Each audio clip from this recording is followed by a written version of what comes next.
atención.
Buenos días.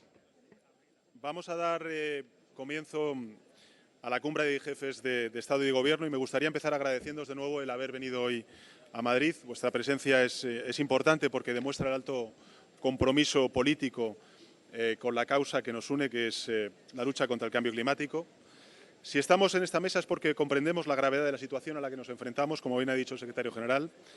La emergencia climática es un hecho, al igual que es un hecho que las medidas adoptadas hasta ahora no son suficientes. O elevamos el nivel de ambición o nuestros esfuerzos habrán sido en balde.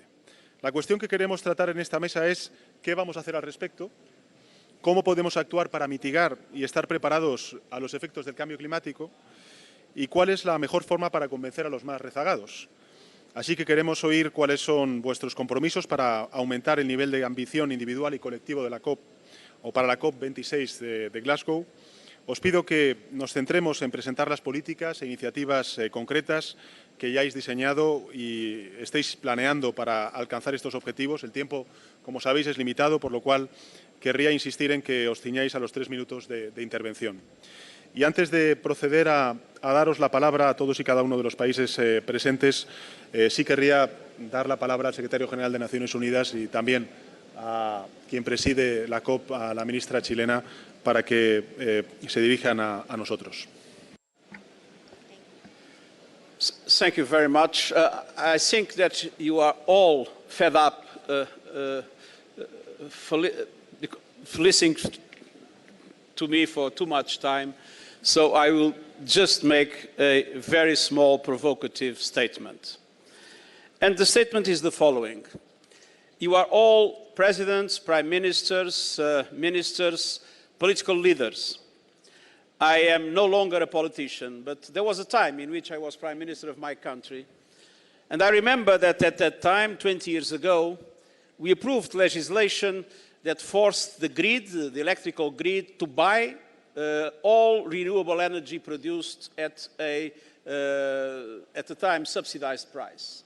And that was probably one of the reasons why Portugal has today a very high percentage of renewable energy in its energy mix. Now, it was clear for me at that time that politicians were leading the transformation in relation to climate action. And what I'm afraid today is that I see, and we had the opportunity to see it during the preparation of the climate summit, I see public opinions evolving very quickly. I see cities, regions assuming leadership. I see the business community and the finance community extremely active.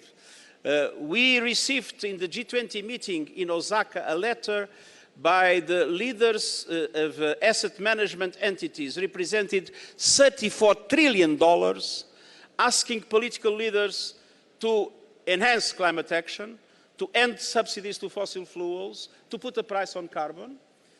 We had recently met with the Global Investors for Sustainable Development Alliance and the Net Zero Asset Owners Alliance, and I saw more and more in the business community and in local authorities a very strong commitment to move forward.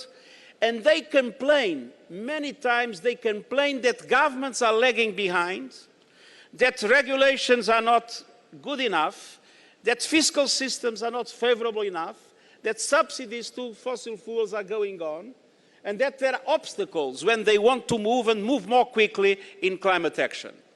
And so my strong appeal to political leaders here today is please do lead, do not follow. Because societies are moving, business communities are moving, local authorities are moving, the youth is moving.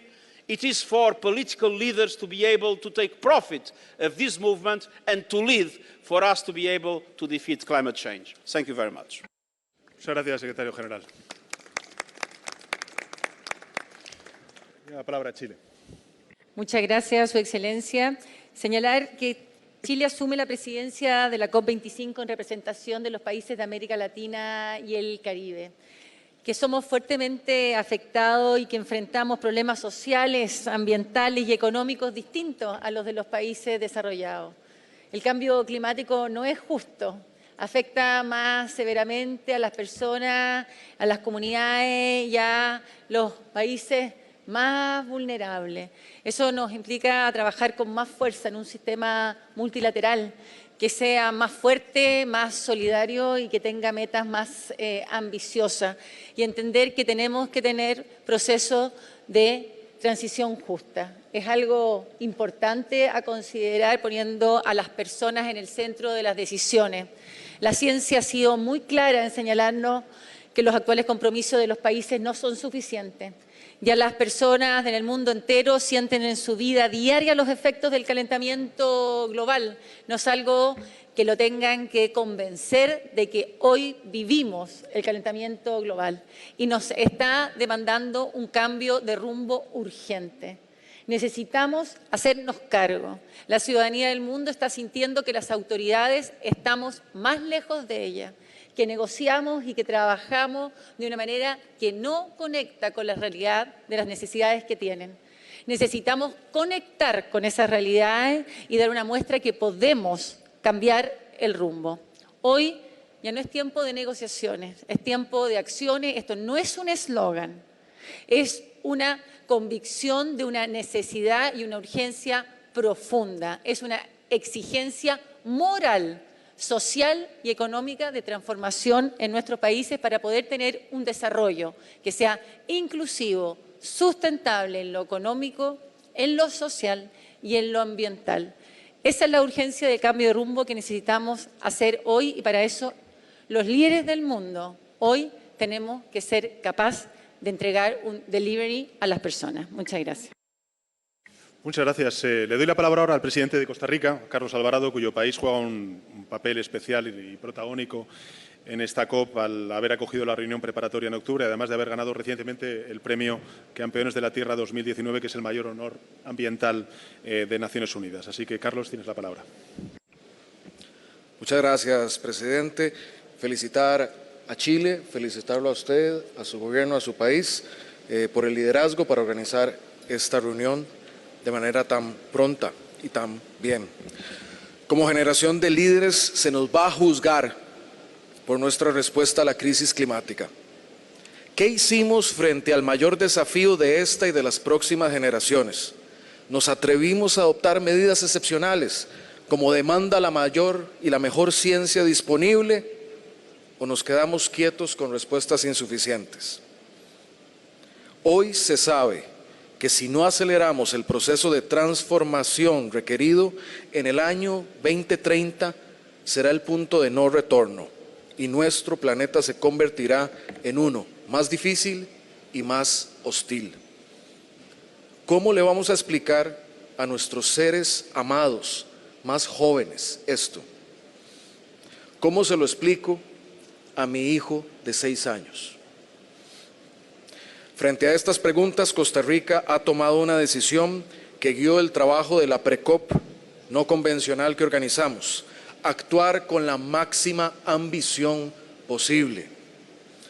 Por eso, Costa Rica se comprometió a actualizar el próximo año, en el 2020, su contribución nacionalmente determinada, con base en una estrategia de largo plazo presentada en febrero de este año, que es el Plan de Descarbonización 2018-2050.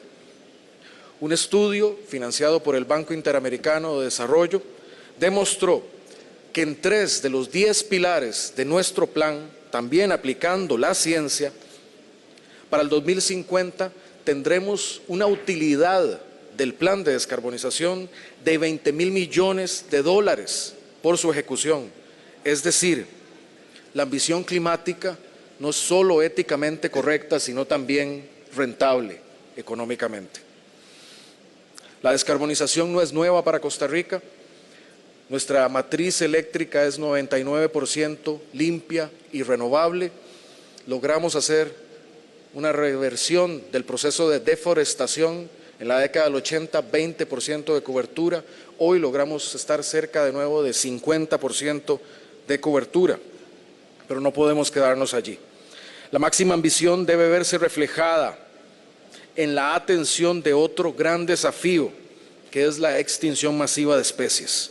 Por eso, como país, conjunto con otros, estamos promoviendo la coalición de alta ambición por la naturaleza y las personas, que impulsa la protección del 30% de los ecosistemas marinos y terrestres para el año 2030 y la movilización de recursos financieros para implementar esta agenda.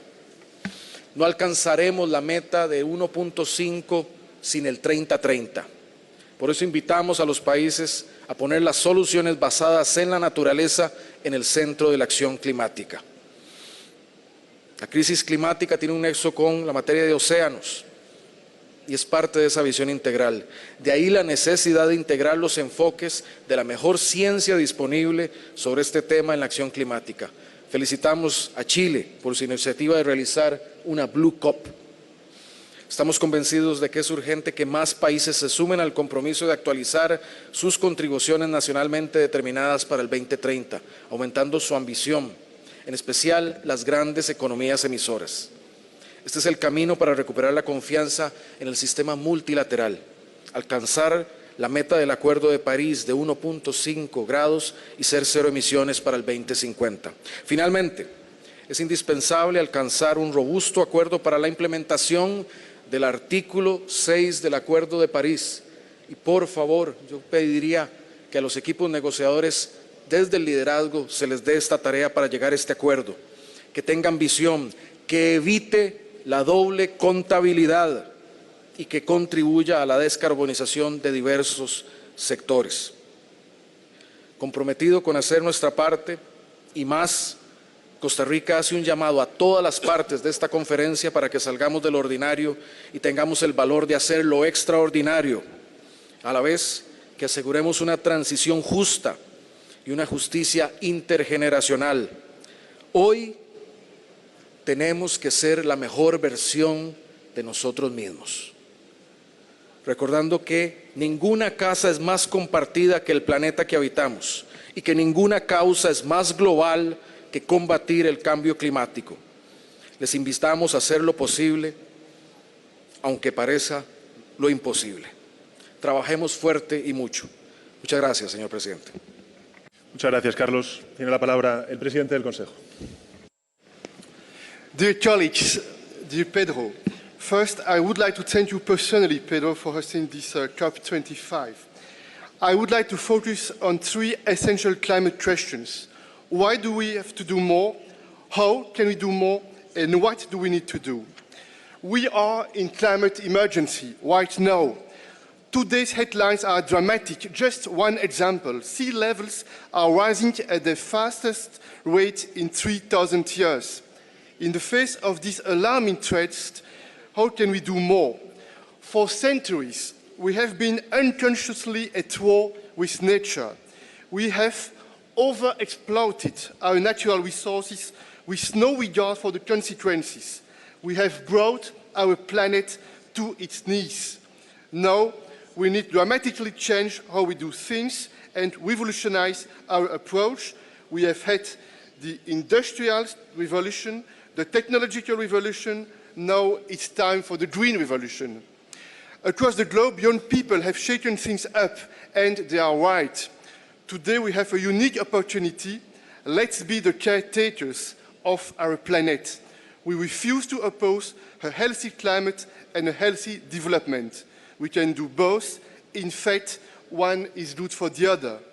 Going green doesn't have to mean going broke.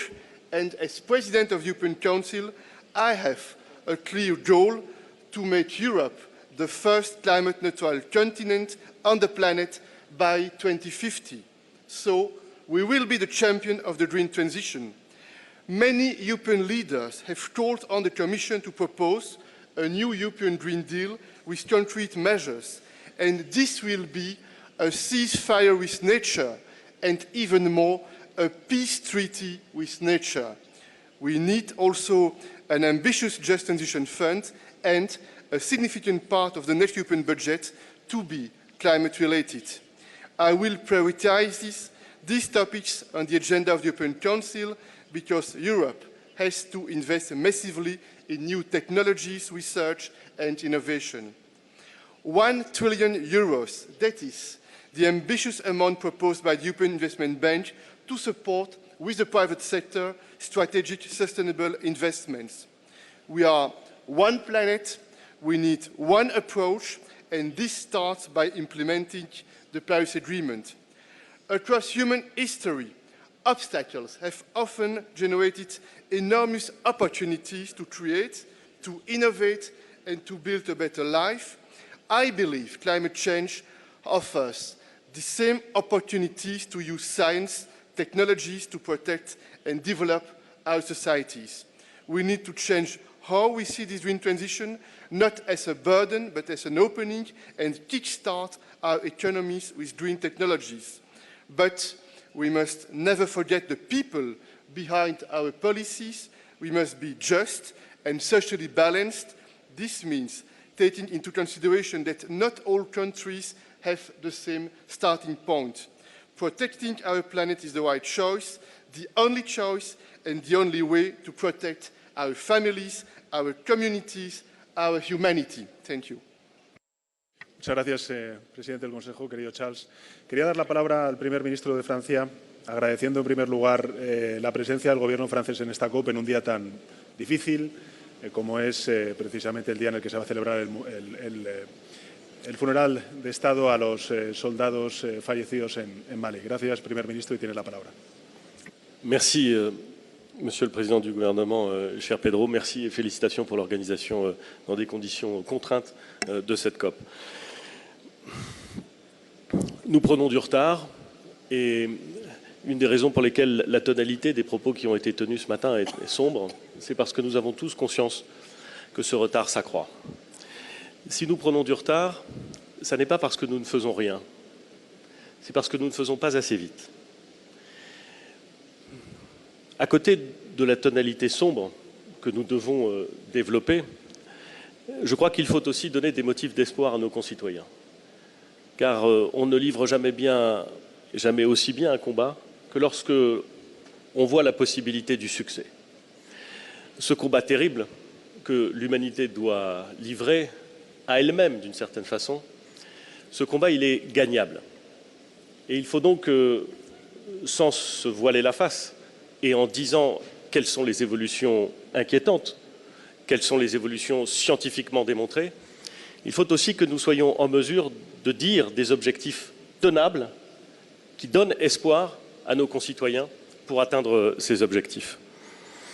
Je voudrais mentionner à ce propos un exemple qui me frappe particulièrement. Lorsque j'étais enfant, en Europe, en France, mais c'était la même chose en Allemagne, c'était même plus fort en Allemagne, car l'Allemagne avait pris conscience avant la France de ce sujet, on s'inquiétait beaucoup à propos des pluies acides. Et nous avions le sentiment que nos forêts allaient disparaître à cause des pluies acides. Qu'est-ce qui s'est passé? Les gouvernements sont saisis de ce sujet. De nouvelles règles ont été élaborées. Des investissements considérables ont été consentis par les acteurs économiques. Et cette question des pluies acides a disparu, non pas par un miracle, mais par l'effet d'un travail collectif, sérieux et responsable. Nous pouvons régler les questions qui sont devant nous, pour autant qu'on les prenne au sérieux. Cela impose, vous l'avez dit, compte tenu des faits scientifiquement démontrés qui sont désormais établis, que nous élevions le niveau d'ambition qui est le nôtre. Pour la France, cela passe à la fois par un changement de méthode et par quelques décisions au fond. Le changement de méthode a consisté à considérer qu'il n'appartenait pas seulement au gouvernement de fixer les objectifs, mais bien de faire en sorte que l'ensemble des concitoyens soient amenés à partager cette définition des objectifs et des instruments. C'est la raison pour laquelle nous avons rassemblé une convention citoyenne de 150 personnes, tirées au hasard dans la population française, représentatif de la diversité de la société française, afin qu'après de longues semaines de travail, d'échanges, ils puissent formuler des propositions qui seront soumises à l'approbation des Français. Ce n'est pas simplement les gouvernements, ce n'est pas simplement les parlements qui doivent définir les objectifs, ce sont nos concitoyens qui doivent les définir, car les chances d'acceptabilité de ces objectifs s'en trouvent accrues. Et puis, les ambitions, c'est celle aussi que nous avons formulée avec la fermeture des centrales à charbon qui sera effective en France en 2022, avec l'objectif ambitieux de neutralité carbone de l'ensemble des transports terrestres en 2050, avec la fin de la possibilité de vendre des véhicules neufs qui émettraient des gaz à effet de serre dès 2040. Ces objectifs ont été adoptés par la loi française. Nous voulons les tenir. J'achève mon propos en indiquant la nécessité d'un lien toujours plus puissant entre la réflexion sur la lutte contre le dérèglement climatique et celle pour la préservation de la biodiversité. Les initiatives qui ont été prises, par exemple, pour la préservation des forêts tropicales, avec le Chili, avec la Colombie, avec la France, sont intimement liées à la lutte contre le réchauffement climatique et à la préservation de la biodiversité. Nous aurons d'autres occasions d'avancer dans la préservation de la biodiversité, avec le congrès mondial pour la nature à Marseille l'année prochaine, avec la COP15 sur la biodiversité en Chine. Ce combat-là, nous devons lui aussi le mener, et la détermination de la France en la matière est totale. Merci, Monsieur le Président du Gouvernement. Muchísimas gracias. Queridos colegas, como veis, no tenemos un cronómetro para poder pegarnos al tiempo en nuestras intervenciones. Os ruego, por favor, que nos ciñamos a los 3 minutos que tenemos, porque somos muchísimos los que tenemos que intervenir. Tiene la palabra la presidenta de la Comisión. Thank you very much, Pedro. The new European Commission is in office since yesterday. In 10 days from now, the new European Commission will present the European Green Deal. And if our common goal is to be a climate-neutral continent in 2050 in the European Union, we have to act now. We have to implement the policies now, because it is a generational transition we have to go through. 3 thoughts, 3 pillars for 3 minutes. The European Green Deal is Europe's new growth strategy. It will cut emissions while also creating jobs and improving our quality of life. For that, we need investment. Investment in research, in innovation, in green technologies. To pull this off, we will deliver a sustainable Europe investment plan, which will support 1 trillion euros of investment over the next decade. If necessary, if there is carbon leakage, we will have to think about a carbon border tax. Second thought, only what gets measured gets done. Therefore, next March, we will propose the first ever European climate law to make the transition to climate neutrality irreversible. This will include extending emission trading to all relevant sectors. CO2 has to have a price, as the Secretary General said. It will include clean, affordable and secure energy. the boosting of our circular economy, a farm-to-fork strategy, and a biodiversity strategy. If some are talking about the costs, we should always keep in mind how much more it will cost us if we do not act now. Third thought, this transition must work for all, or it will not work at all. With a Just Transition Fund put forward by the European Commission, we will make sure that we help those who will have to take a bigger step and leave no one behind. The fund will leverage public and private money, including with the help of the European Investment Bank, that has committed itself to become Europe's climate bank. In sum, we Europeans are ready. If we move together, we will also move faster, and this is in everybody's interest. We will be as ambitious as we can throughout the COP negotiations. We are ready to contribute with our European Green Deal to the global Green Deal. Muchas gracias, Presidenta. Úrsula, tiene la palabra la primera ministra de Bangladesh.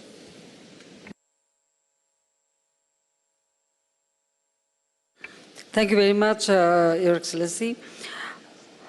Well, Honorable Chair and all dignitaries, Excellencies, ladies and gentlemen, Assalamu alaikum. I take this opportunity to thank the Spanish government for hosting this conference at such a short notice, and the government of Chile for their continued engagement. We are at the most important crossroads of human history, facing the gravest global challenges of our time. Impacts of climate change are harming our civilization and destroying our planet. It has now become an existential threat for climate vulnerable countries like Bangladesh, a small islands country, and least developed countries. Bangladesh, the largest delta in the world, is the worst affected country due to climate change. According to ADB, up to 2050, our annual GDP loss will be 2%, and at this rate, by 2100, the loss will be a staggering 9.4%. Fortunately, this last fiscal year, we achieved our GDP 8.13%, and we want to continue to do it, and we want to reach up to 10%. That is our target. But yes, we are trying our best. We will face difficulty in achieving SDGs if the adverse impact of climate change are not reversed. The presence of 1.1 million Rohingyas from Myanmar has caused havoc at an environmentally critical area, Cox's Bazar, with the loss of forest, hills, biodiversity, and local livelihoods. We are fighting climate emergency on two fronts, but Bangladesh is not emitter. We keep on zero emission. Well, what we're fighting now, first, mitigation measures to reduce and eventually reach to zero emission. Second, adaptation measures in areas where colossal damage has been done. We are the first LDC to establish a climate change trust fund, and so far spent over $415 million from our own resources. In our parliament, recently, we have adopted a motion declaring the current state of climate vulnerability as a planetary emergency, calling all other parliaments to adopt necessary measures to reduce global warming. Bangladesh has become a climate-resilient country and successfully reduced climate-induced loss with its innovative adaptation and mitigation measures, which can be replicated by other countries. distinguished participant, to stop further degradation of environment, we must implement all provisions of Paris Agreement and other relevant global instruments and mechanisms. The principle of loss and damage must feature prominently in all negotiations, and the Warsaw International Mechanism must be given a stronger mandate to explore loss and damage financing provision. The Convention and the Paris Agreement have recognized the special circumstances and needs of LDCs, particularly climate-vulnerable countries. This recognition must be translated into delivery of the climate finance based on the principle of common but differentiated responsibility. Excellencies, we hope that finalization of robust rules under Article 6 of the Paris Agreement must ensure environmental integrity, avoid double counting and other accounting loopholes. We must also ensure that a share of proceeds from the market mechanism for the adaptation fund goes to assist overall mitigation efforts. I thank you very much. Thank you all. Muchas gracias, primer ministro. Tiene la palabra el presidente Lenin. Gracias, estimado presidente. Estimadas autoridades de la COP, colegas, mandatarios, delegados de los países presentes. En Ecuador hay una tarea cumplida. La cito. Como una contribución a la lucha mundial contra el calentamiento global y el cambio climático, Ecuador ya presentó los niveles de ambición para el periodo 2020-2025. Nuestra política de Estado al respecto es fruto del diálogo con diversos sectores públicos, privados, académicos y no gubernamentales. Así, de esta forma, ratificamos nuestro compromiso con la Convención de la ONU sobre Cambio Climático y con el Acuerdo de París.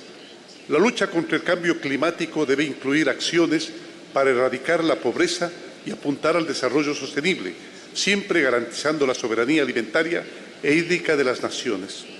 Ecuador trabaja sin pausa para implementar sus compromisos de ambición. Tenemos el Plan de Descarbonización al 2050 que involucra al Gobierno, al sector privado y a la sociedad civil, y una política sostenida de reducir los riesgos del cambio climático en la gente y en la naturaleza. Lamentablemente persisten riesgos en sistemas ecológicos sensibles, como las nieves andinas, la Amazonía o ambientes únicos, como las Islas Galápagos, y los tres existen en Ecuador. Queremos que nuestros hermanos amazónicos dispongan de herramientas y negocios sostenibles para tener una vida digna sin dañar la naturaleza. Vamos a fortalecer las áreas protegidas y ejercer más control a la reforestación y restauración natural, según lo que se acordó en el Pacto de Leticia. Nuestras Galápagos enfrentan desafíos: cambio climático, contaminación plástica continental, presión de flotas pesqueras y pesca ilegal. Por eso, seguimos fortaleciendo la protección de nuestra reserva marina y estamos analizando su ampliación para cuidar ese patrimonio en beneficio de la humanidad, la población local y su biodiversidad. Frente a los riesgos, trabajamos sin pausa y con visión de futuro. Incorporamos buses eléctricos y promovemos fuentes alternativas de energía. Firmamos un pacto nacional para industrializar residuos, ser más eficientes en el consumo energético, conformar redes de recicladores y generar modelos de negocios sustentables y sostenibles. Fortalecemos la industria camaronera con un plan productivo generador de empleo y con conciencia ambiental. Y estamos empeñados en focalizar los subsidios a los combustibles fósiles, por supuesto, sin afectar a los sectores más necesitados. Además de que esos combustibles contaminan, los subsidios favorecen nada más que al contrabando y al narcotráfico. Colegas mandatarios, en esta COP25, Ecuador renueva su compromiso de limitar las emisiones de gases de efecto invernadero. Preservemos el único planeta que tenemos para alcanzar el desarrollo sostenible que todos soñamos. Es una deuda que debemos pagar por adelantado a nuestras futuras generaciones, a las de la humanidad entera. Eso tiene que ser el compromiso de todos. Muchas gracias.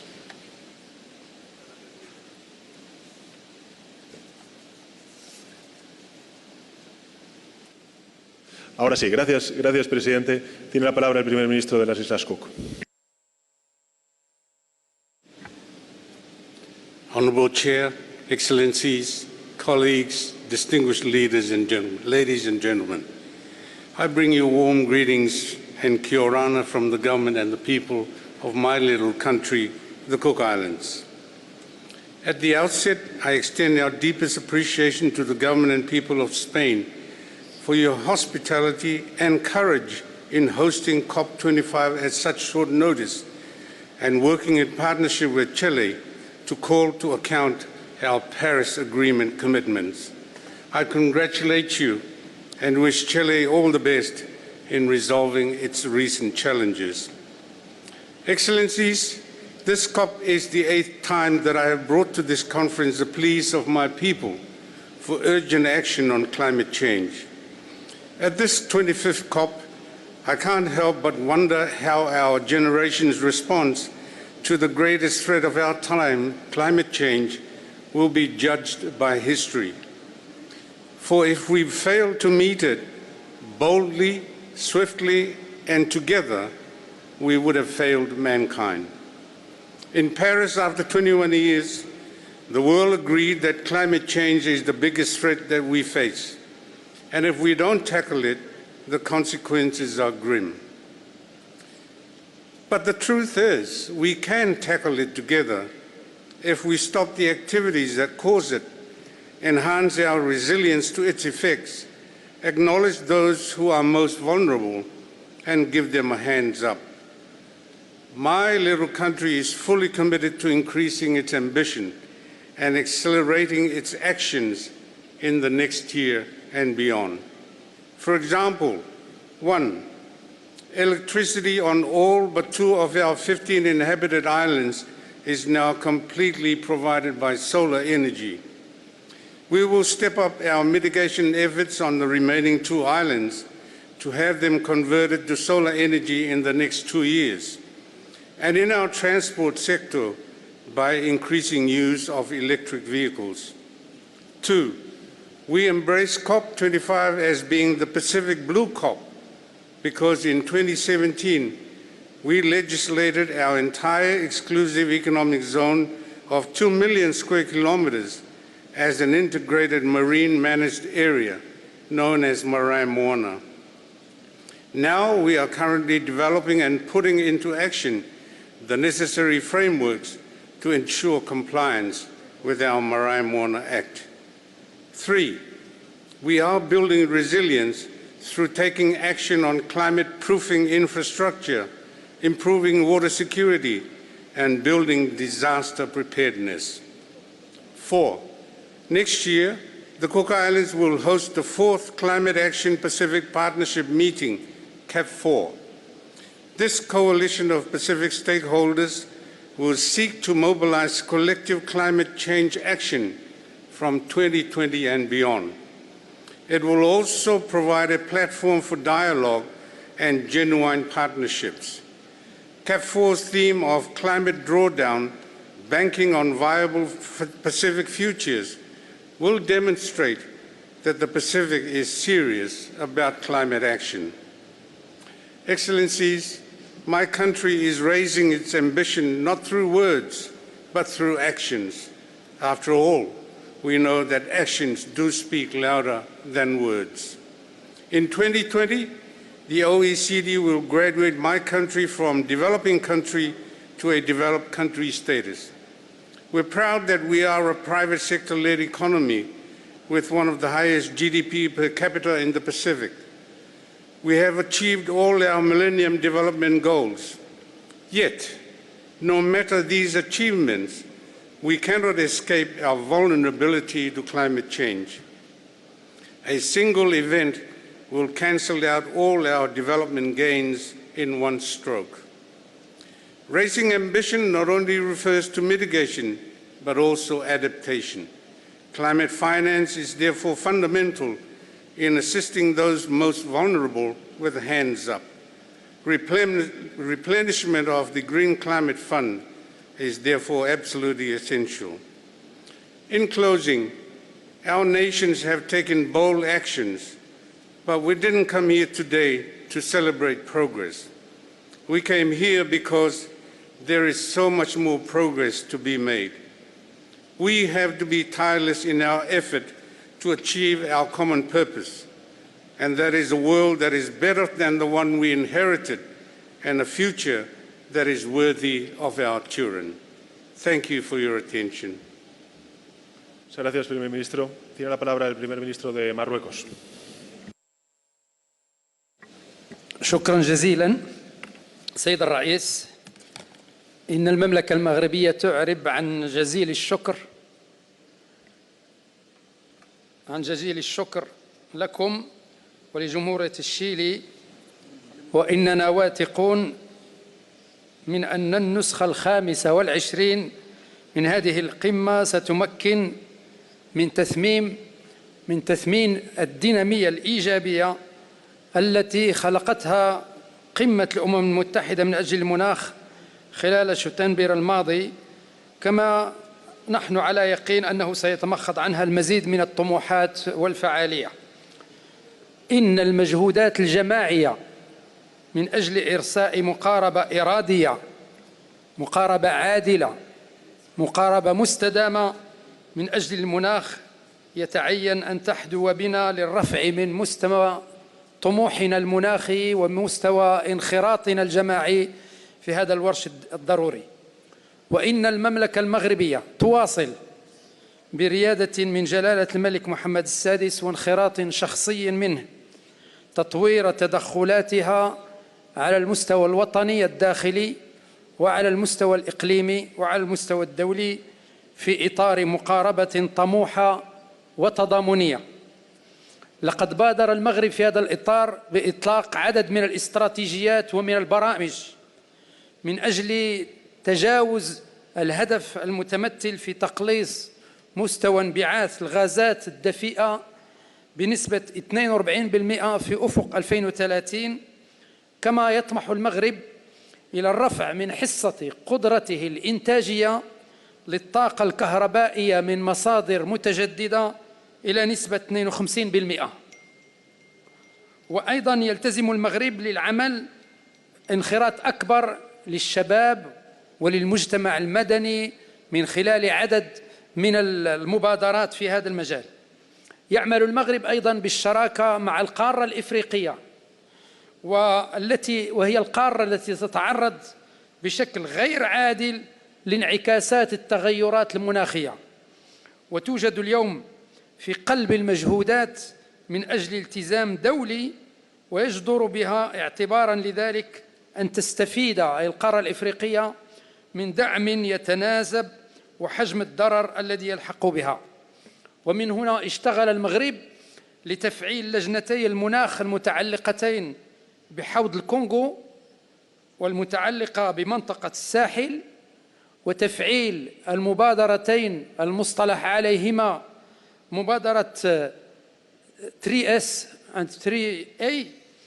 وخلال القمة الإفريقية الأولى للعمل المنعقدة بمراكش على هامش قمة الكوب 22، وهذه كلها توفر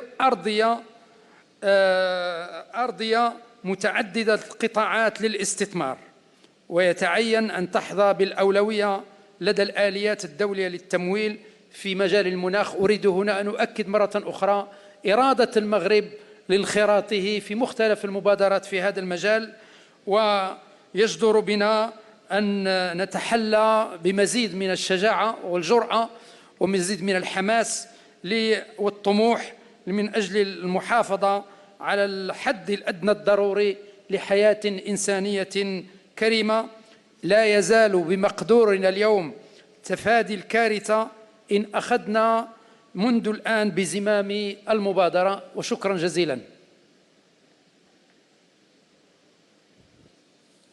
Muchas gracias, primer ministro. Vamos a darle la palabra al presidente de Austria y posteriormente al primer ministro de Portugal. Thank you, ladies and gentlemen, dear colleagues, this is a polar bear. You will recognize him. A small boy, David, 6 years old already, almost, recently visited my office, and when he saw the crystal chandeliers in the Hofburg Palace in Vienna, his eyes lit up. But he also told me we have to save electricity and energy, otherwise the polar bears will die. Now he will celebrate his birthday this week, and I will give him this little polar bear as a present. Obviously, little David is thinking about what the world will look like when he is an adult. When he's reaching his mid-30s, in 2050, David might have children of his own. His family will perhaps be living in Vienna, but it is not the Vienna of his childhood. The city is scorchingly hot for months on end. Many of the trees have not survived the heat.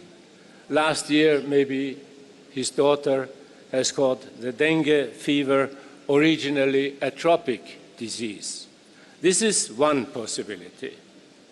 Or might David's world look like this? The air in Vienna is free of particulate matter. David mostly uses public transport, which covers all parts of the city and beyond.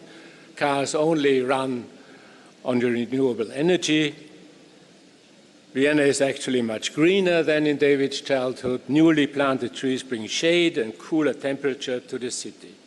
And elsewhere, the last coal-fired electricity plant power station in the world has long been shut down, and many oil companies have become solar companies. Ladies and gentlemen, dear colleagues, it is not fate that will decide how David and other children will live one day. It is quite simply our decision. 2020 is the year which we have to decide. 2020 is the year when the national climate plans will have to be readjusted.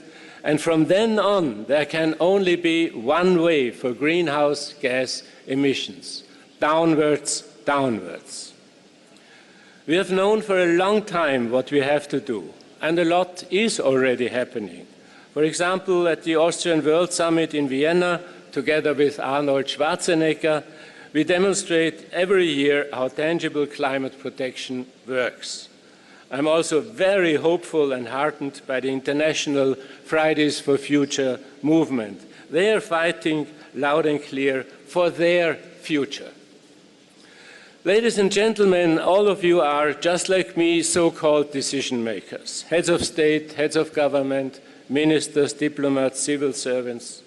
You decide for your country, and probably all of you have children or grandchildren whom you love.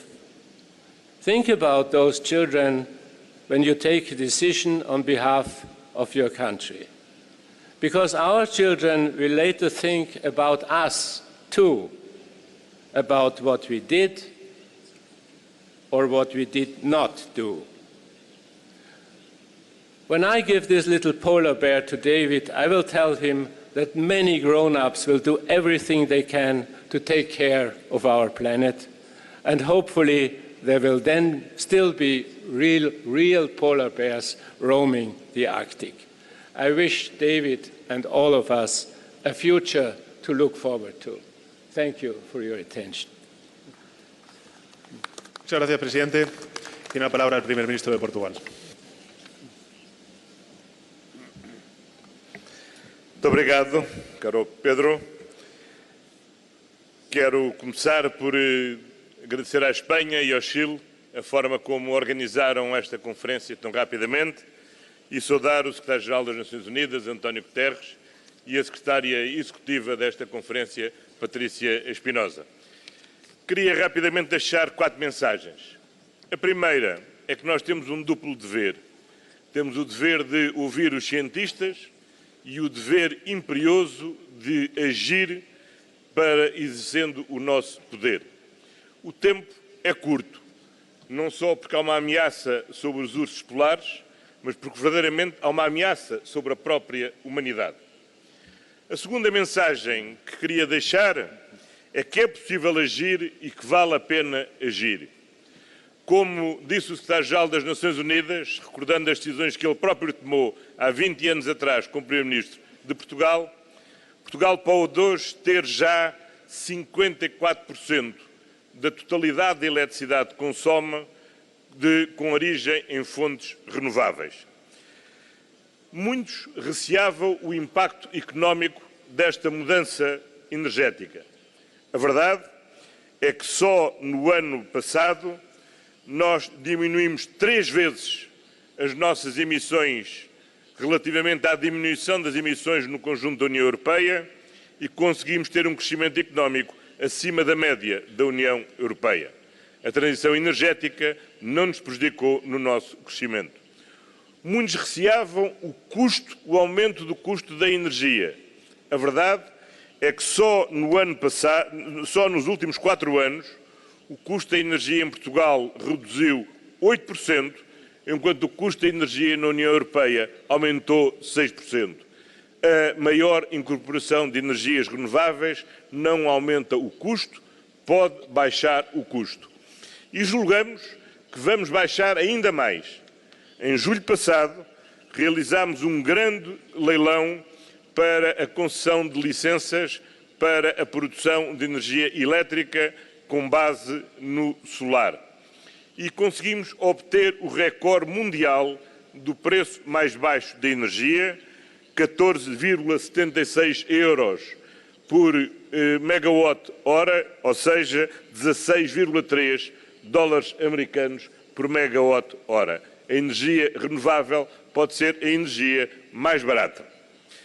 A nossa prioridade na transição energética, no novo paradigma da mobilidade, na economia circular e na gestão eficiente da água, tem, aliás, sido reconhecido internacionalmente.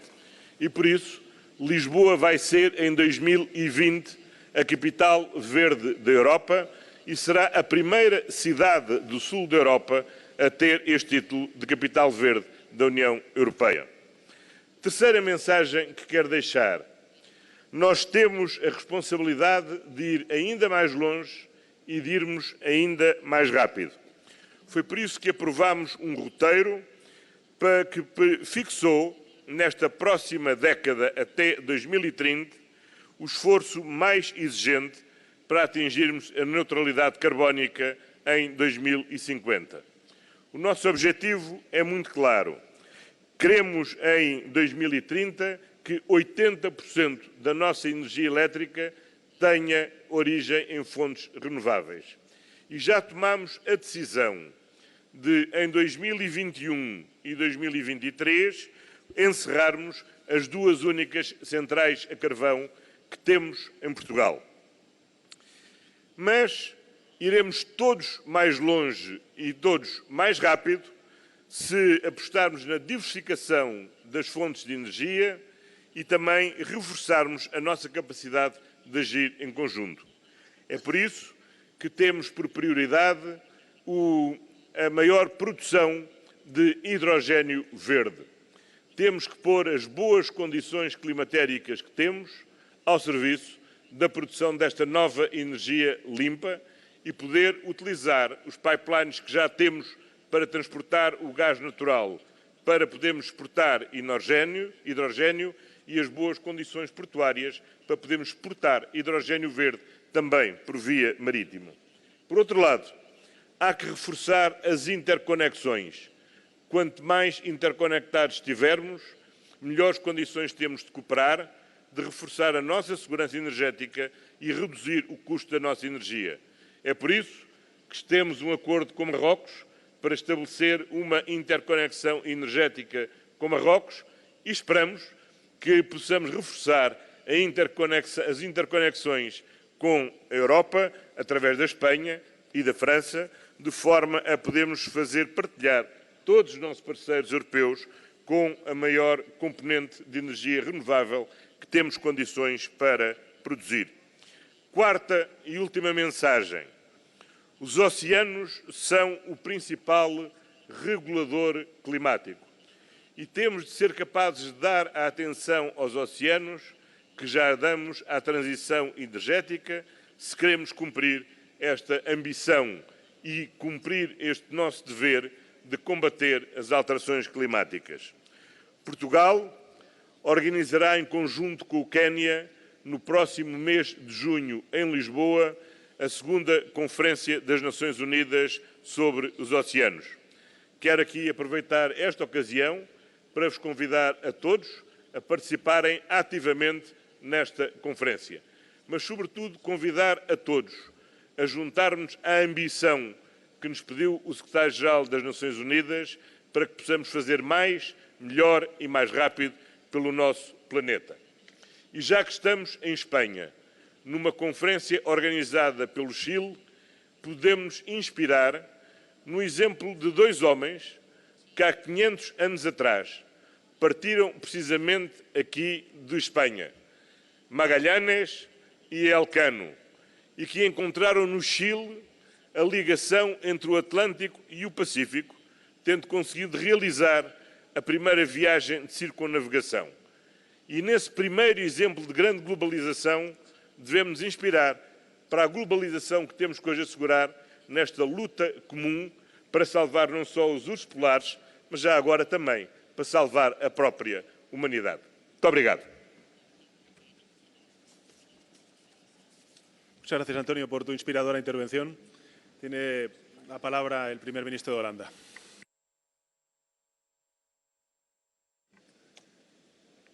Ladies and gentlemen, dear Pedro, let me also start by thanking our host, Prime Minister Pedro Sanchez, for ensuring that this COP25 could go ahead. When the call came, you heeded the motto, time for action. So thank you and your team for making this possible. Ladies and gentlemen, 1/3 of my country lies below sea level. So the people of the Netherlands are very much aware that the time for action is now. At national level, we have agreed to drastically cut our emissions. And I'm looking forward to the new European Commission's Green Deal. Not to mention the EU's plans to reduce emissions by 55% by 2030 and to be climate neutral by 2050. So it is time to get down to business. These ambitious goals pose an enormous challenge, especially in a small, densely populated country like mine, where we have all kinds of ambitions, but where we are reaching the limits of what the climate, nature, and the environment can handle. If we are to make this transition together, everyone needs to get on board and make their own contribution. So in the Netherlands, we've taken a multi-stakeholder approach. We have signed a national climate agreement with over 150 partners from all areas, from trade unions and NGOs to major corporations and the financial sector. And as part of this, we have agreed to phase out all coal-fired power plants, to impose a carbon tax on industry, and to step up our efforts in offshore wind power. We've asked independent experts to calculate the impact and monitor our progress. Because to gain and maintain broad support, we need to ensure that everything we do is feasible and also at the same time affordable. And yes, of course, this isn't an easy process. But it's essential if we are to make sure that the climate transition is just and widely supported. And that applies internationally too. To tackle this enormous challenge, we need to help each other. Not only financially, but also by sharing expertise and best practices. So today I want to make one concrete proposition. As well as our financial contributions, the Netherlands is more than willing to share its knowledge and experience with all of you. That includes details of our consensus model involving scientific scrutiny, which could be useful to other countries. Because we are very aware that although climate action begins at home. We are all in this together. Thank you. Muchas gracias, Marc, por tus palabras y también por la propuesta de ofrecer todo el conocimiento de Holanda en la lucha contra el cambio climático. Tiene la palabra el presidente de Argentina. Gracias, Pedro. Es un honor ser parte de esta reunión. Creo que el verdadero liderazgo político del futuro tiene que ser capaz de mantener un compromiso permanente con las próximas generaciones. Sabemos que el futuro depende de lo que hagamos en este presente y es nuestra responsabilidad, como se ha dicho acá, ponernos en acción. Vine personalmente a contarles todo lo que hemos hecho en la Argentina durante estos años para luchar contra el cambio climático. Una de las primeras acciones internacionales que tomé fue la firma del Acuerdo de París. Y a los pocos meses lo ratificamos y fuimos el primer país en presentar una revisión de nuestra contribución determinada a nivel nacional. Creamos un Gabinete Nacional de Cambio Climático en el que participan gobiernos locales, el sector privado y representantes de los trabajadores, la academia y la sociedad civil. Y dimos un fuerte impulso a la creación de áreas marinas protegidas. Duplicamos la superficie de parques nacionales, sí, duplicamos.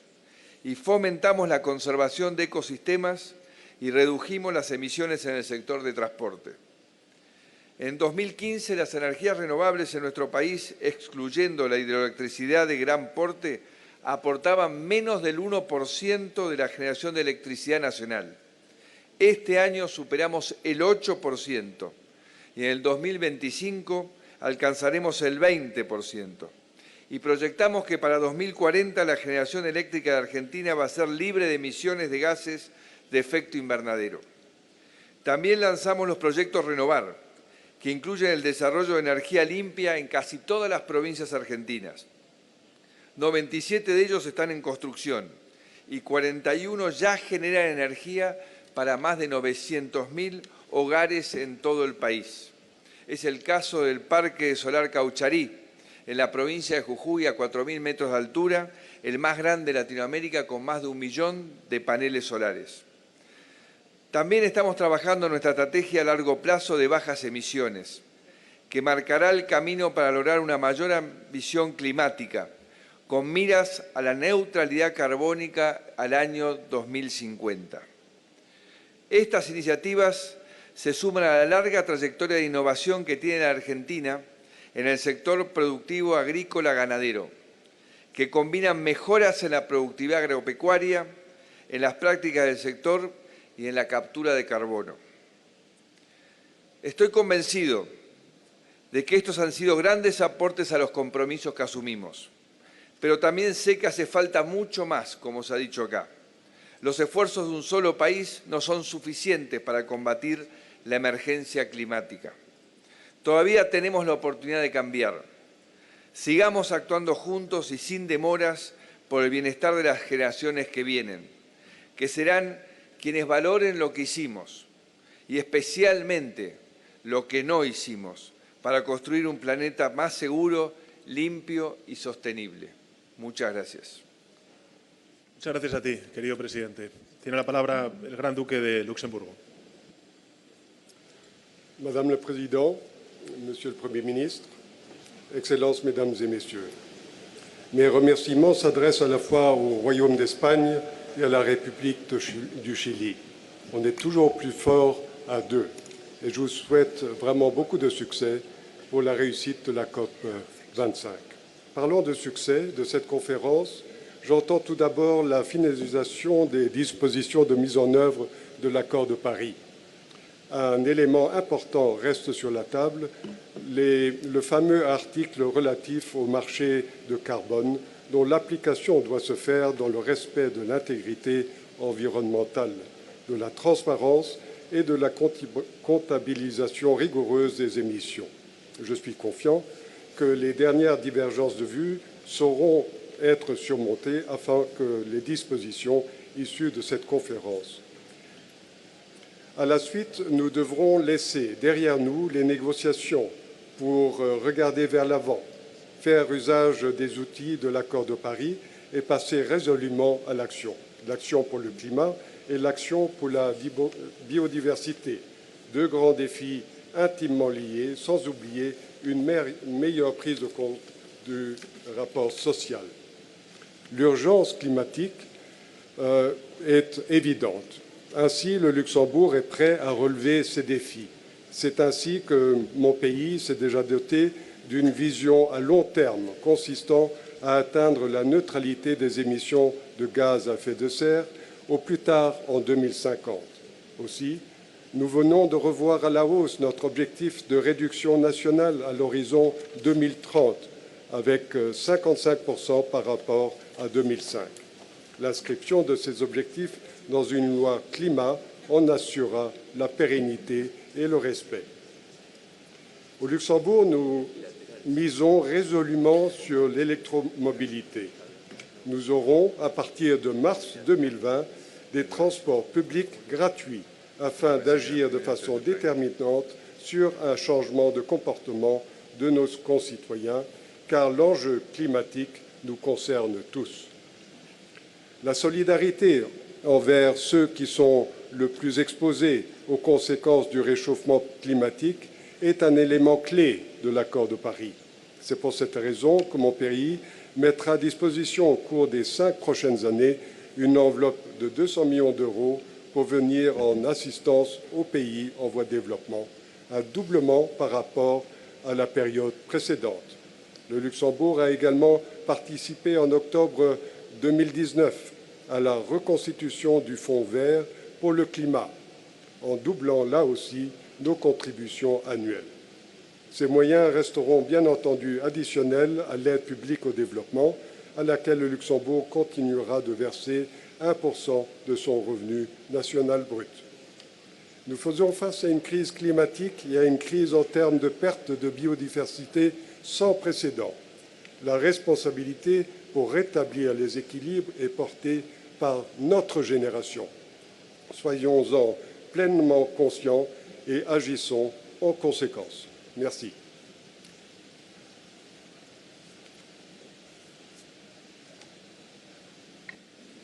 Gracias, Gran Duque. Tiene la palabra el presidente de la República Dominicana. Muchas gracias. Señoras y señores, quiero iniciar agradeciendo y felicitando la rápida y eficiente disposición de España y su gobierno para acoger este evento. Como saben, en el Caribe el cambio climático afecta seriamente el crecimiento económico, el empleo, así como la vida cotidiana de las personas. De la docena de tormentas que azotan las islas del Caribe en promedio cada año, la mitad son huracanes, causando pérdidas anuales equivalentes al 1,6% del Producto Interno Bruto. En términos de daños económicos, esto hace que el Caribe sea 10 veces más vulnerable que el resto del mundo. Por tanto, este es un tema prioritario para nuestra región que debemos abordar en 3 aspectos fundamentales. 1. Invertir en mitigación, lo que implica mejorar la resiliencia de las infraestructuras y establecer sistemas de alerta temprano al tiempo que trabajamos en la reducción de emisiones. 2. Lograr que se viabilicen fondos de emergencia y mecanismos de financiamiento climático a escala internacional para lograr desembolsos rápidos después de cada desastre. Estos fondos deben ser gestionados por el sistema de las Naciones Unidas para proteger las zonas del planeta más afectadas por el cambio climático y los eventos naturales, tal como hemos señalado en otras ocasiones. Y 3, proteger a los más vulnerables y usar redes de protección social para la adaptación, porque después de un huracán es esencial restablecer la continuidad de la educación, la salud, la electricidad y otros servicios públicos esenciales, que a menudo se ven interrumpidos durante largos periodos de tiempo. Señoras y señores, nuestro país se encuentra intensamente dedicado a cumplir la meta de reducir en un 25% las emisiones antes del año 2030, tomando como base las emisiones registradas en el año 2010. Aceleramos el paso porque estamos decididos a alcanzar la neutralidad de carbono para el año 2050. Para lograrlo, hemos puesto en marcha toda una serie de iniciativas, entre las que destaca el programa de reforestación más ambicioso de la región, Estamos avanzando con fondos propios y con el apoyo del Banco Interamericano de Desarrollo en la reforestación de más de 767.000 tareas de tierras que permitirán recuperar las cuencas de los ríos. También las energías renovables son nuestra prioridad. Por eso hemos instalado 604 megavatios en energía hidráulica, solar y eólica, equivalente al 25% de la matriz energética del país, y tenemos como meta llegar al 32% en el año 2023.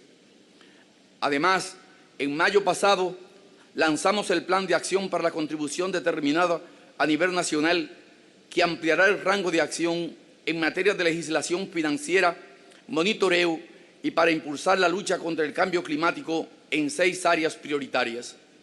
Esta acción, que va desde la seguridad alimentaria a la gestión de residuos, prevé la creación de alianzas público-privadas que aseguren que este sea un esfuerzo de toda la sociedad dominicana y además sostenible en el tiempo. Señoras y señores, el año que viene se empezará a monitorear oficialmente la implementación del Acuerdo de París. Para participar en este proceso estamos trabajando en el diseño del Sistema Nacional de Medición, Reporte y Verificación que nos permitirá de manera confiable y efectiva medir los resultados de nuestras acciones y cumplir con los compromisos ante la comunidad internacional. El tiempo para los debates se está cerrando y entramos plenamente en la etapa de acción y de los resultados, porque solo con ello y con el compromiso y determinación lograremos salir victoriosos de este complejo reto que pone a prueba no solo a los países en desarrollo, sino también las mismas capacidades del ser humano y de nuestras sociedades. Cuenten con la República Dominicana para trabajar activamente en pro del bienestar de las presentes y futuras generaciones. Muchas gracias. Muchísimas gracias, presidente. Tiene la palabra el presidente del Congo. Merci, Monsieur le Président. Avant toute chose, je dois remercier l'Espagne et le Chili pour l'organisation réussie de cette COP25. Après les accords de Paris du 12 décembre 2015, les dangers sont de plus en plus grands dans le monde du fait des changements climatiques. Les populations vivent ces menaces au quotidien à travers, entre autres, les cyclones, les inondations, les glissements de terrain, etc. Je reste plus que jamais fidèle à ma signature de l'accord de Paris. Et j'ai décidé d'aller encore plus loin dans notre engagement concret contre la déforestation en dépassant les discours incantatoires.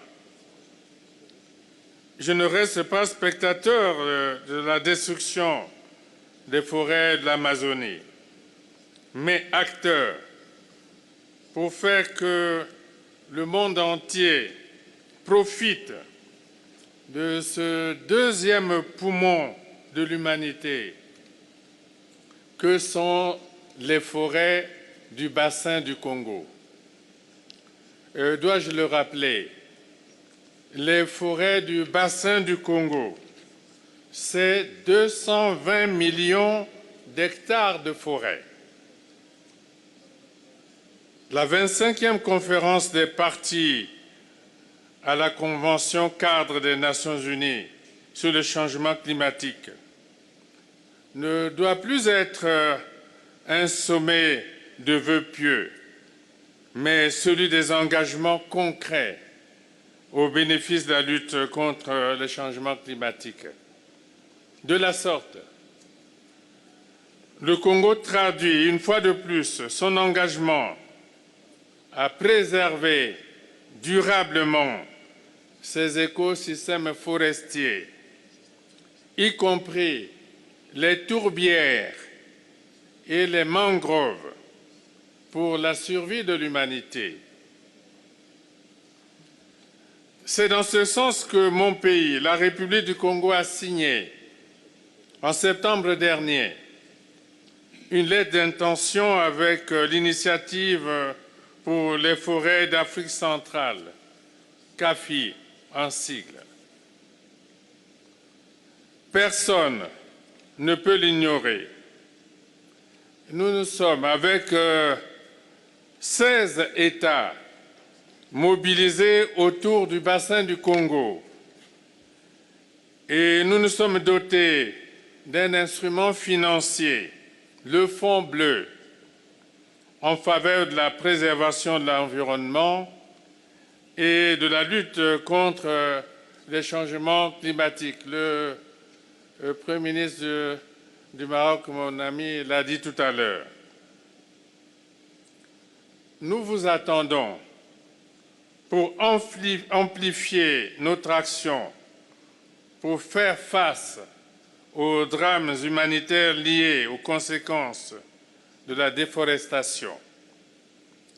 Le Fonds bleu pour le bassin du Congo a besoin aussi de vous, de fonds privés et publics. C'est un appel à la société mondiale que je lance solennellement aujourd'hui dans l'esprit de l'accord de Paris. Je vous remercie. Muchas gracias. Tiene la palabra el primer ministro de Bulgaria. Уважаеми колеги, уважаеми Педро, искам да те поздравя с изключително добрата организация и тази иновативност, която за първи път видяхме. Всички автомобили, с които участват, с които превозват делегациите, са на 100% електрически и по никакъв начин не замърсяваме въздуха в Мадрид. Така че още веднъж поздравления. И за да се включа в 3 минути, вече е безспорно за всички, че изменението на климата е факт. Природни бедствия, нечувани до сега, за глобално затопляне. Да не повтарям всички останали колеги, които се изказаха преди мене. Така че направо ще кажа с няколко думи за България, че за нас е важно да се гарантира, че преходът ще е плавен и справедлив спрямо всички държави и ще се осъществява по разходоефективен начин на принципа на технологичната неутралност. Следва да се отчита, че за страните с висок дял на въглища в енергийния им микс, както е България, Полша и други, този преход ще изиска по-високи нива на инвестиции и активни мерки в социалната сфера. В България 46% от електроенергията се произвежда от въглищни централи, които са основни базови мощности, като през зимата този процент достига до 60%. В същото време искам да отбележа, че според статистиката на Евростат, България е на второ място в Европейския съюз по намаляване на емисиите на въглероден диоксид от изгарянето на изкопаеми горива за 2018 година в сравнение с 2017, е именно с 8,1%, следвайки Португалия, която взема водещата позиция с 9%. За България ядрената енергетика играе важна роля за гарантиране на националната, регионална и европейска енергийна сигурност, като в същото време предоставя енергия на достъпни цени и е ключов елемент за преминаване към нисковъглеродната икономика. Нейното значение като основен стълб на европейската електроенергийна система без въглеродни емисии бе потвърдено и в публикуваната през 2018 година дългосрочна визия на Европейската комисия за намаляване на емисиите на парникови газове до 2050 година. Страната ни ще продължи да разчита на ядрената енергетика и през следващите години. Не на последно място, не мога да не отбележа, че емисиите на Съюза, на Европейския съюз, са само 9% от световните емисии. И тук бих се обърнал и към теб като безспорен авторитет, както и към господин Гутереш, а и всички останали колеги. Първия и втория замърсител, най-голям в света, ги няма тук. Това са Съединените щати и Китай. Да направим така, че с нашите 9%, които ние ще намалиме, и да безспорно Европейския съюз е лидер, но да не правиме това безмислено, а да вкараме гражданската енергия, да поставиме здравето и качеството на живот на всеки един гражданин по света. Защото комините дали пушат в Щатите, в Китай или в Виетнам, всичкия климат идва атмосферата го донася и при нас. Така че да се обединиме и всички заедно да накараме тези безспорно прогресивни в икономиката си страни да се съобразят с чудовището, което идва в промените на климата. Благодаря, Педро, още веднъж поздравления. Muchas gracias a ti, Boris. Tiene la palabra el presidente de Honduras. Saludos a todos y todas. Nuestra solidaridad con el pueblo y gobierno de Chile. Y presidente Sánchez, a usted y a España, nuestro reconocimiento y agradecimiento. Hoy creo que no solamente es justo, sino que es urgente e importante dejar de hablar tanto y actuar. Es tiempo de actuar. Quiero, en nombre de mi país, denunciar una grave injusticia. Honduras es responsable de apenas el 0.003 de emisiones de gases de efecto invernadero a nivel mundial. Sin embargo, en los últimos 20 años estamos en los primeros 3 lugares de los países más afectados a consecuencia del cambio climático. Solo para darles un dato, 1998 perdimos 7,000 vidas, muertes registradas a raíz del huracán Mitch, quizás más del doble desaparecidos. Y cada año se presentan estos fenómenos que son altamente trágicos para el país, no en la misma dimensión, pero siempre con efectos de muertes y también efectos económicos trágicos para el país. Esta emergencia no solamente, como es obvio, lo vive Honduras, pero somos de las regiones más afectadas del mundo. Lo estamos viendo en Europa, sequías aquí en España, lo que está ocurriendo en Venecia. Así es de que no somos la excepción. Pero quiero puntualizar que en la región de Honduras, desde el sur, pasando por el centro, al occidente, tenemos la región llamada Corredor Seco, con una afectación en 1/3 del territorio nacional y casi 1/3 también de su población, algo dramático. Sequías extremas en los últimos 5 años, con la obligación del Estado, a través de los gobiernos locales y nacionales, de declarar emergencia por sequía. Emergencia también por inundaciones a raíz de las lluvias torrenciales. Eso afecta al 50% de nuestro sector agroalimentario de manera directa y todo el país de manera indirecta. Como país, hemos sacrificado importantes sectores de inversión como educación, salud, entre otros, para invertir en esta realidad trágica, porque si no, casi 1/3 de nuestra población podría estar en hambruna. Quiero darles otro ejemplo. Honduras es el 5º productor mundial de cafés especiales. Pero en los últimos años hemos tenido un efecto terrible por las plagas, por las enfermedades nuevas que trae el cambio climático. Afecta a 120,000 familias y obviamente tiene un efecto dramático en la economía. Como hemos denunciado, la crisis del café y el cambio climático se han convertido en las principales causas de desplazamiento humano, lo que conocemos ahora como migración climática. Adentro del país, pero también hacia afuera. Otra consecuencia del cambio climático que nos afecta desde el año 2013 es la plaga del gorgojo descortezador de pino, un insecto que a mayores temperaturas, más prolongación de la sequía, se multiplica exponencialmente y hemos perdido más de 600,000 hectáreas de pino. Ayer que viajaba a la zona oriental del país, ya se puede notar que comienza otra vez ese brote. Otro efecto de emergencia climática que lo vive América Latina, pero a nosotros este año nos ha ido terrible, es la multiplicación del zancudo que transmite dengue, chikungunya en su momento, Zika, dengue hemorrágico, ahora dengue grave.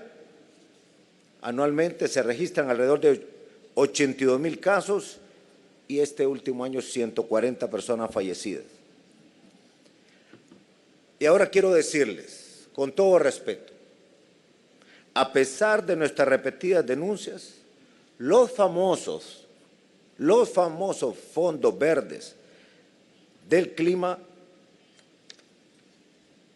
no llegan, por lo menos no de la manera que requiere la emergencia climática. Hoy decidimos invertir nuestros propios recursos para impulsar un plan de reforestación masiva porque nos hemos dado cuenta que prácticamente todas las fuentes de agua que abastecen aldeas, municipios, las principales ciudades, o algunas se han secado, han desaparecido y otras han mermado sustancialmente. La crisis es generalizada. Estamos trabajando en un plan agresivo para adaptarnos a esta nueva realidad, con nuevas maneras de hacer la agricultura, a través de sistemas de riego inteligente. Pudimos venir a ver aquí a España, en Almería, agricultura controlada. Trabajamos también con una visión integral en el manejo de nuestros bosques, porque ahí se produce el agua principalmente para consumo y de igual manera dándole prioridad a agua para riego. Estamos apoyando a nuestros productores con reservorios de agua que permitan una gestión de agua más eficiente. Es impresionante cómo los jóvenes en mi país se han empoderado, gobiernos locales, voluntarios casi todos los días y principalmente los fines de semana. Reconocemos que a causa de esta lucha para enfrentar esta crisis climática, estos jóvenes nos generan esperanza, pero tenemos que actuar ya. Y hoy vengo con una propuesta que espero contar con el respaldo de ustedes. Voy a empezar por decir que nuestros acreedores y las firmas calificadoras de riesgo saben que Honduras es un buen pagador y hoy más que nunca tiene las mejores calificaciones de riesgo.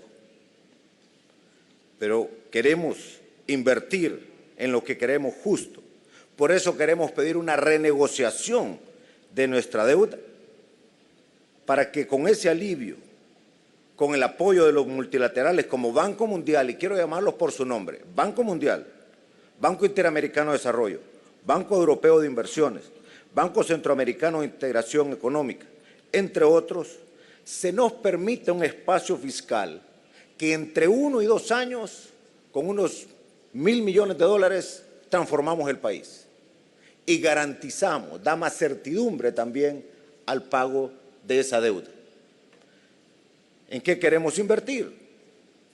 En reforestar la producción de agua en zonas de cuencas productoras de agua para consumo, para riego, transformar la agricultura, temas de educación, temas también de sistemas de agua, apoyando a los municipios, apoyando un sistema de represas en todo el corredor seco, porque eso nos va a cambiar dramáticamente la realidad del país y también la forma de producir la energía. Miren que le hemos apostado a la energía renovable, pero ¿qué pasa? Ahora tenemos menos agua para producir desde las represas. El viento y la energía solar no son estables como ustedes lo saben. En ese sentido, queremos también decirles que tenemos un compromiso con la zona de la Mosquitia, que es también la biosfera del río Plátano, que son nuestras zonas de reserva y somos el país que más zonas de reserva tiene en la región y también en nuestro compromiso. Y finalmente, como presidente de una de las naciones más vulnerables del mundo en materia de cambio climático, quiero manifestar que para nosotros esta crisis es un tema de supervivencia. Por tanto, hacemos un llamado a los países desarrollados y a los bancos multilaterales a que sean justos y apoyen a los más necesitados y apoyen a la humanidad. Esta emergencia climática es real, no espera para mañana. Ya estamos tarde, el tiempo de actuar es ahora. Nuevamente, gracias, presidente. Muchas gracias, presidente. Tiene la palabra el primer ministro de Polonia. Thank you, Pedro. Like exactly 12 months ago, on the December 2nd, 2018, COP25 started in Poland, in Katowice. And despite technical complexity and political headwinds, we achieved a historic success. Katowice, together with Kyoto and Paris, marks since new global climate policy. I'm proud that we have successfully managed to reach a compromise and adopt the Katowice rulebook, a roadmap that will make Paris Agreement a reality. And now we are faced with climate neutrality challenge. It is also at the heart of the European project and of the new EU leadership. Time horizons for the goal must vary due to our different starting points in energy mix and purchasing power. Some countries will need more time and resources to take this path. In Poland, we know the value of solidarity. We cherish freedom and respect to everyone. And we understand how important it is to have our people with us and not leave anybody behind. Without acceptance, bold climate pledges and actions are doomed to fail. There is no other way. Just transition needs to be the cornerstone of ambitious climate and energy policy. In addition to fulfilling our commitments under the Paris Agreement, my government launched numerous programs aimed both at protecting climate and improving quality of life in Poland. These programs, totaling over 25 billion euros, allow households to improve their energy efficiency, generate renewable energy, and shift to clean e-mobility pathway, while taking care of our environment and public health. When we face civilization challenges, solidarity is key. We must all commit to find the solutions, and we must all commit to help each other in reaching it. Paris Agreement and Katowice Rulebook prove that we can speak with one voice. I hope that COP25 will be as successful as the last COP in Poland. As Polish Prime Minister, I'm honored today to pass the presidency of the COP to Chile with support from the government of Spain, countries with great history and bold perspectives. And I'm sure that they will lead us forward to achieve one common goal, better climate for our future. Thank you very much. Muchísimas gracias, Mateusz. Tiene la palabra el presidente de Malawi.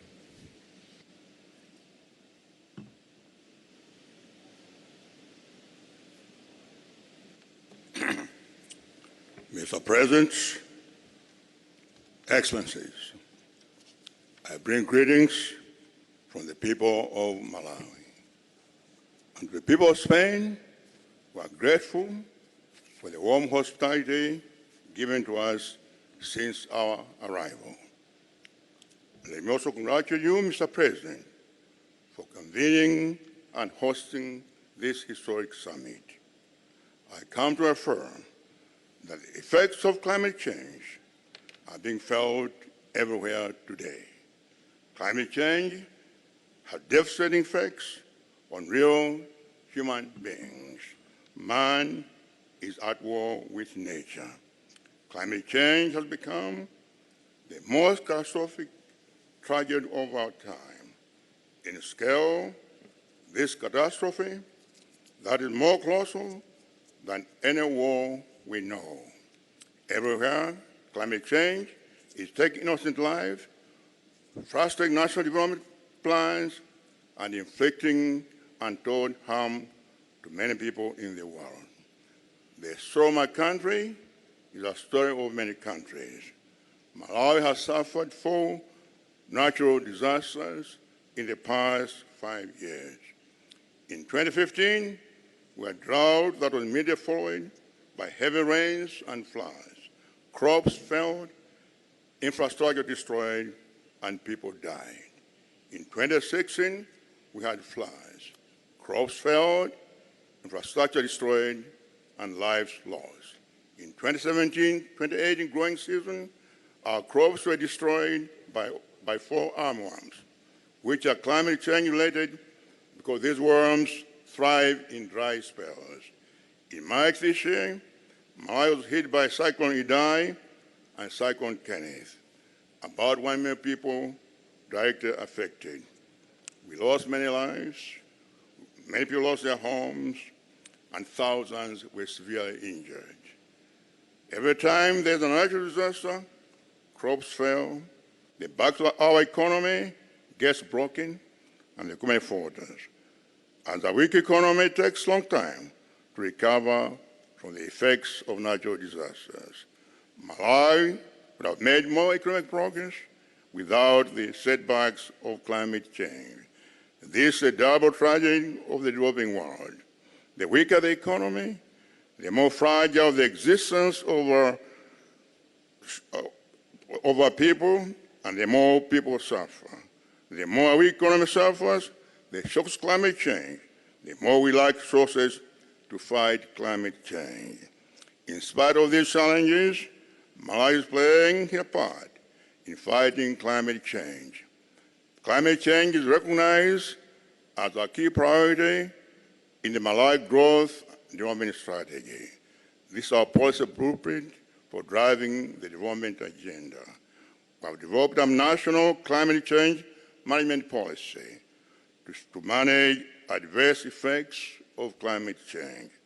We have developed a national resilience strategy to fend off economic shocks, sustain inclusive growth, food security, and improve the well-being of all Malawians.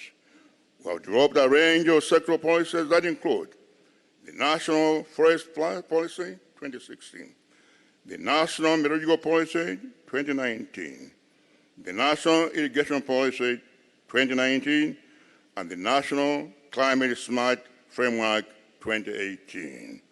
Currently, we are promoting the use of clean energy. We have removed taxes on solar power systems, energy-efficient bulbs, and liquefied petroleum gas cylinders. We have imposed a carbon tax on all vehicles as a way of managing vehicle emissions. We have developed a forest strategy, deploying the youth to plant, manage trees, and our youth afforestation program. We target to restore 4.5 hectares of degraded forest area. Mr. President, Malawi is doing a lot in the fight against climate change. As a country, we have developed the National Climate Change Management Fund to mobilize local resources for fighting climate change. The least developed countries are doing their part. Our major challenge is resources.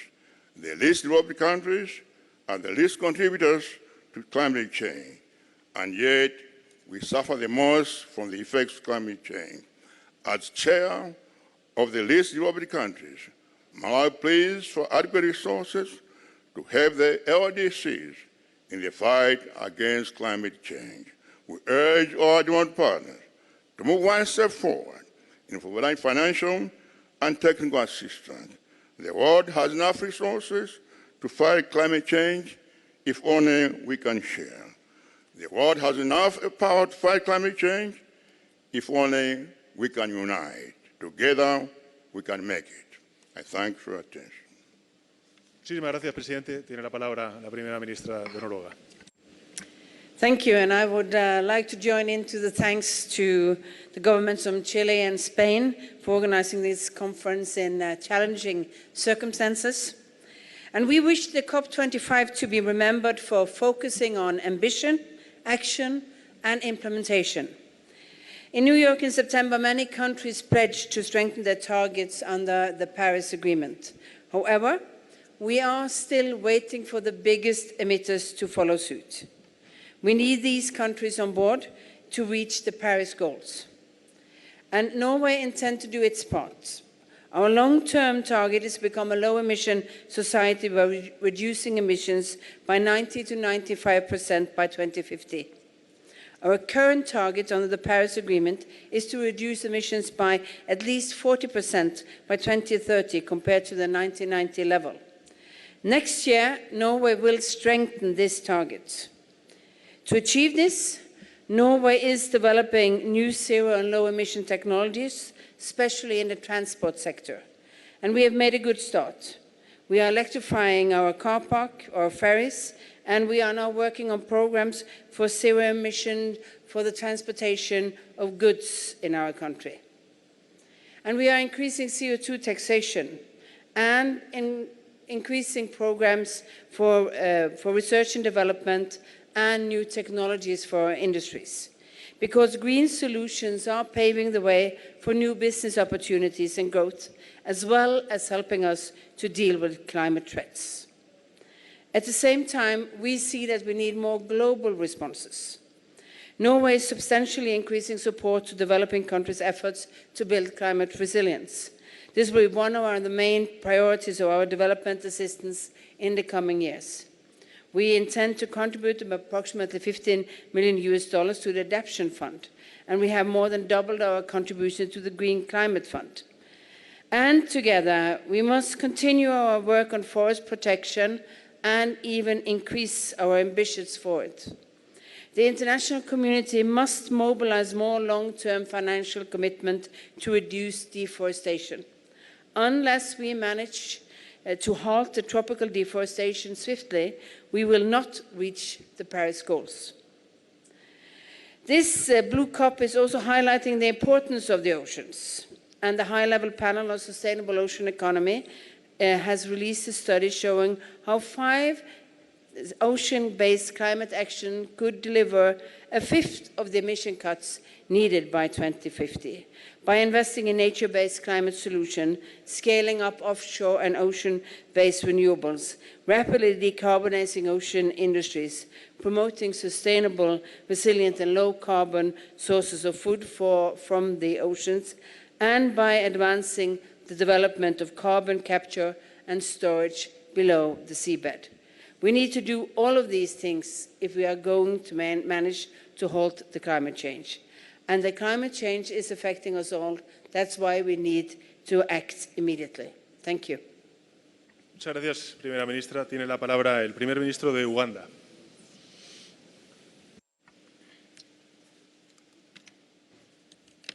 Your Excellency President Pedro Sanchez, Your Excellencies, ladies and gentlemen,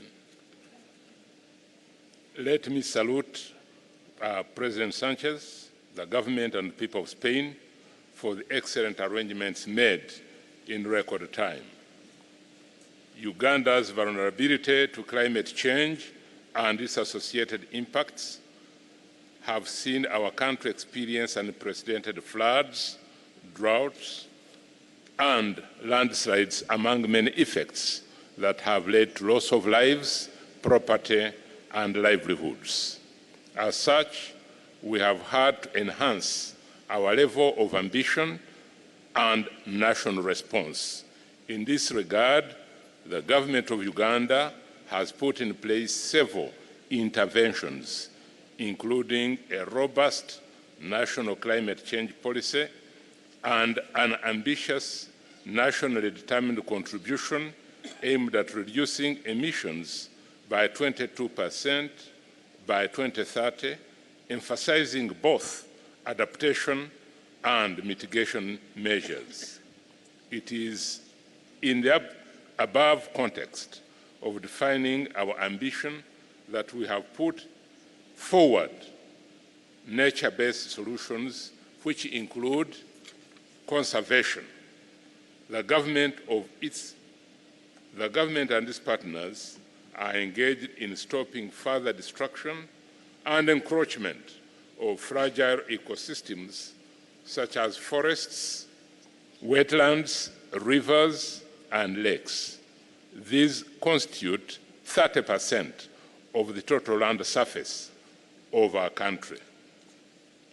Forest restoration is targeted at ensuring that degraded central forest reserves are restored, those not degraded are protected from encroachment and establishment of new plantations countrywide. On wetlands, Uganda currently has 20,000 square kilometers of wetland that are intact, absorbing 1,500 metric tons of carbon dioxide. We have also restored about 300 square kilometers of wetland, absorbing 220 metric tons of carbon dioxide equivalent. Further, Uganda needs to restore an additional 8,000 square kilometers of wetland to absorb more than 600 metric tons of carbon dioxide in the short to medium term. This will not only contribute to the desired projected 28,000 square kilometers of wetland restored and maintain to absorb over 20,000 metric tons of carbon dioxide equivalent in the long term. But most importantly, it will improve the individual well-being and livelihoods of our people. To achieve these levels of ambition, Your Excellencies, our climate change, nature-based solutions need support in the following areas. Number one, technology transfer. Number two, capacity building. And number three, financing. Our hope is that this COP will be able to discuss practical modalities through which practical support to Uganda and other developing countries can be enhanced to make greater strides towards adaptation. I thank you, Mr. President. Muchísimas gracias, primer ministro. Tiene la palabra el jefe de gobierno de Andorra. Muchas gracias, señor presidente, y felicidades a España, a su país y a Chile por la organización de esta COP25. Excelencias, señores y señores, hoy tenemos aquí representados a dos tipos de países. El primer grupo lo integran países como Andorra, que son pequeños. El segundo grupo está formado por aquellos países que aparentemente no lo son. Digo aparentemente porque ante el calentamiento global no hay países grandes, ni países fuertes, ni mucho menos aún países autosuficientes. Esto es lo primero que deberíamos reconocer para poder avanzar. 4 años atrás acordamos en París un objetivo ambicioso y a la vez necesario para luchar contra el cambio climático. Limitar a un máximo de 1,5 grados Celsius el aumento global de la temperatura, tomando como referencia los niveles preindustriales. Y para ello, en 2030, dentro de una década, deberíamos haber reducido las emisiones en un 37% respecto al escenario inmovilista. Y en 2050 deberíamos haber alcanzado el nivel cero de emisiones. 4 años después del Acuerdo de París, los resultados obtenidos son del todo insuficientes, tal y como se desprende de los últimos informes publicados por la Organización Meteorológica Mundial. El calentamiento global sigue hoy su proceso imparable. Nos lo recuerdan cada viernes las generaciones más jóvenes que, bajo el lema de Fridays for Future, reclaman su derecho a tener un planeta habitable como mínimo en las mismas condiciones que lo hemos tenido nosotros. Y ante la mirada de esos jóvenes, que no es otra que la mirada con la que nos juzgará la historia, no valen excusas. No sirve escudarse en una retórica alambicada y no sirven las promesas cumplidas solo a medias. Andorra asumió sin dudar los compromisos del Acuerdo de París y desde el primer momento quisimos estar en la vanguardia de esta lucha. Pero también debemos intensificar nuestro grado de cumplimiento de esos compromisos. En nuestro país existe un consenso transversal de todas las fuerzas políticas en favor de la lucha contra el cambio climático. El año pasado, sin ir más lejos, el Consejo General, nuestro Parlamento, aprobó por unanimidad la Ley de Transición Energética y Lucha contra el Cambio Climático, que plasma la contribución nacional a la que Andorra se comprometió en París en 2015. En ese momento identificamos la movilidad y la calefacción como nuestras dos principales fuentes de emisiones. Y hemos empezado a trabajar en esos dos frentes, dando, por ejemplo, un impulso decidido a la movilidad eléctrica, con una política de ayudas directas a la compra de vehículos eléctricos y una red de cargadores que se cuenta entre las más densas del mundo.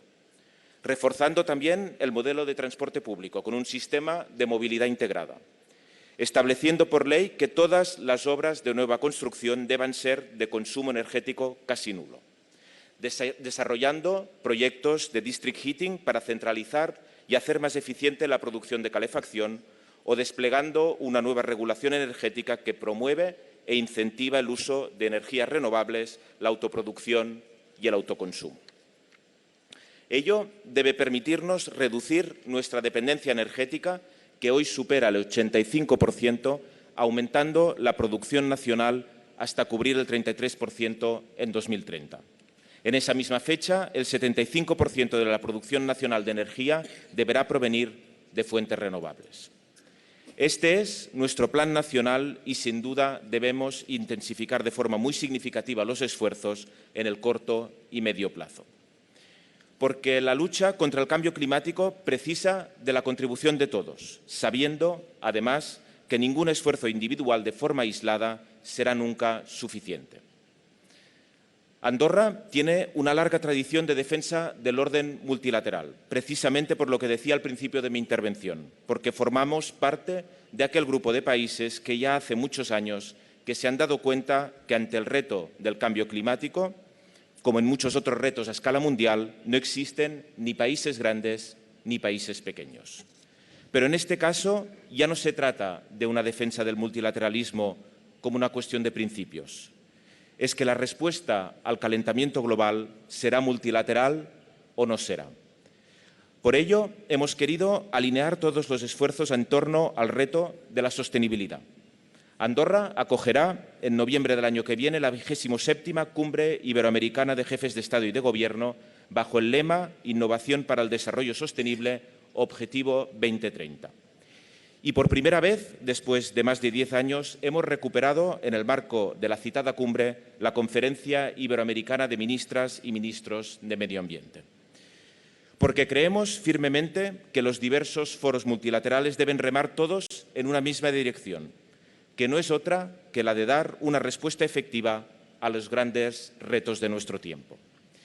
Y la lucha contra el cambio climático es uno de ellos, sin duda. Muy probablemente el más urgente, el de mayor envergadura y el que requiere mayores dosis de cooperación, generosidad y nobleza. Muchas gracias. Muchas gracias a ti, primer ministro de Grecia. Thank you, Pedro, for putting together such an excellent conference on such short notice and assisting Chile also. In the process, I attended my first COP meeting back in 2007 in Bali, in Indonesia, as the president of the Environment Committee of the Hellenic Parliament. 12 years later, it is clear that some progress has been made, but we have not done nearly enough to address this challenge. And we all know that decarbonizing to the extent that is necessary to contain climate change will require a complete overhaul of our economies.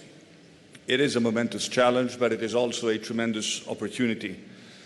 Fighting climate change is also the most complicated collective action problem our global community has ever faced.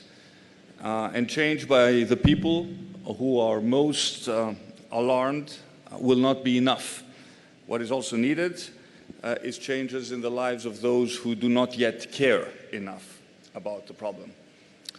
3/4 of all emissions come from just 12 countries. If I'm not mistaken, Mr. Chairman, none of them is represented at this table. Today, Greece is clearly not one of them, but we are assuming our fair share of responsibility by proposing, first of all, a radical overhaul of our own economic model. And we fully support the ambitious targets set by the European Union regarding carbon neutrality by 2050.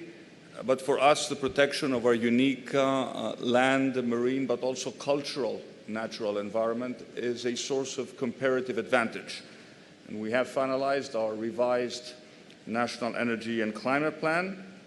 The highlight of this plan is our decision to close down all our lignite-fired plants, the latest by 2028. It is a difficult decision because we are actually a lignite-producing country. At the same time, we want to increase penetration of renewables up to 60% within the next decade. As the Prime Minister of Portugal pointed out, renewables, especially in Southern Europe today, have become much cheaper than traditional sources of energy, and Southern Europe has the potential to become a large-scale battery for the entire continent.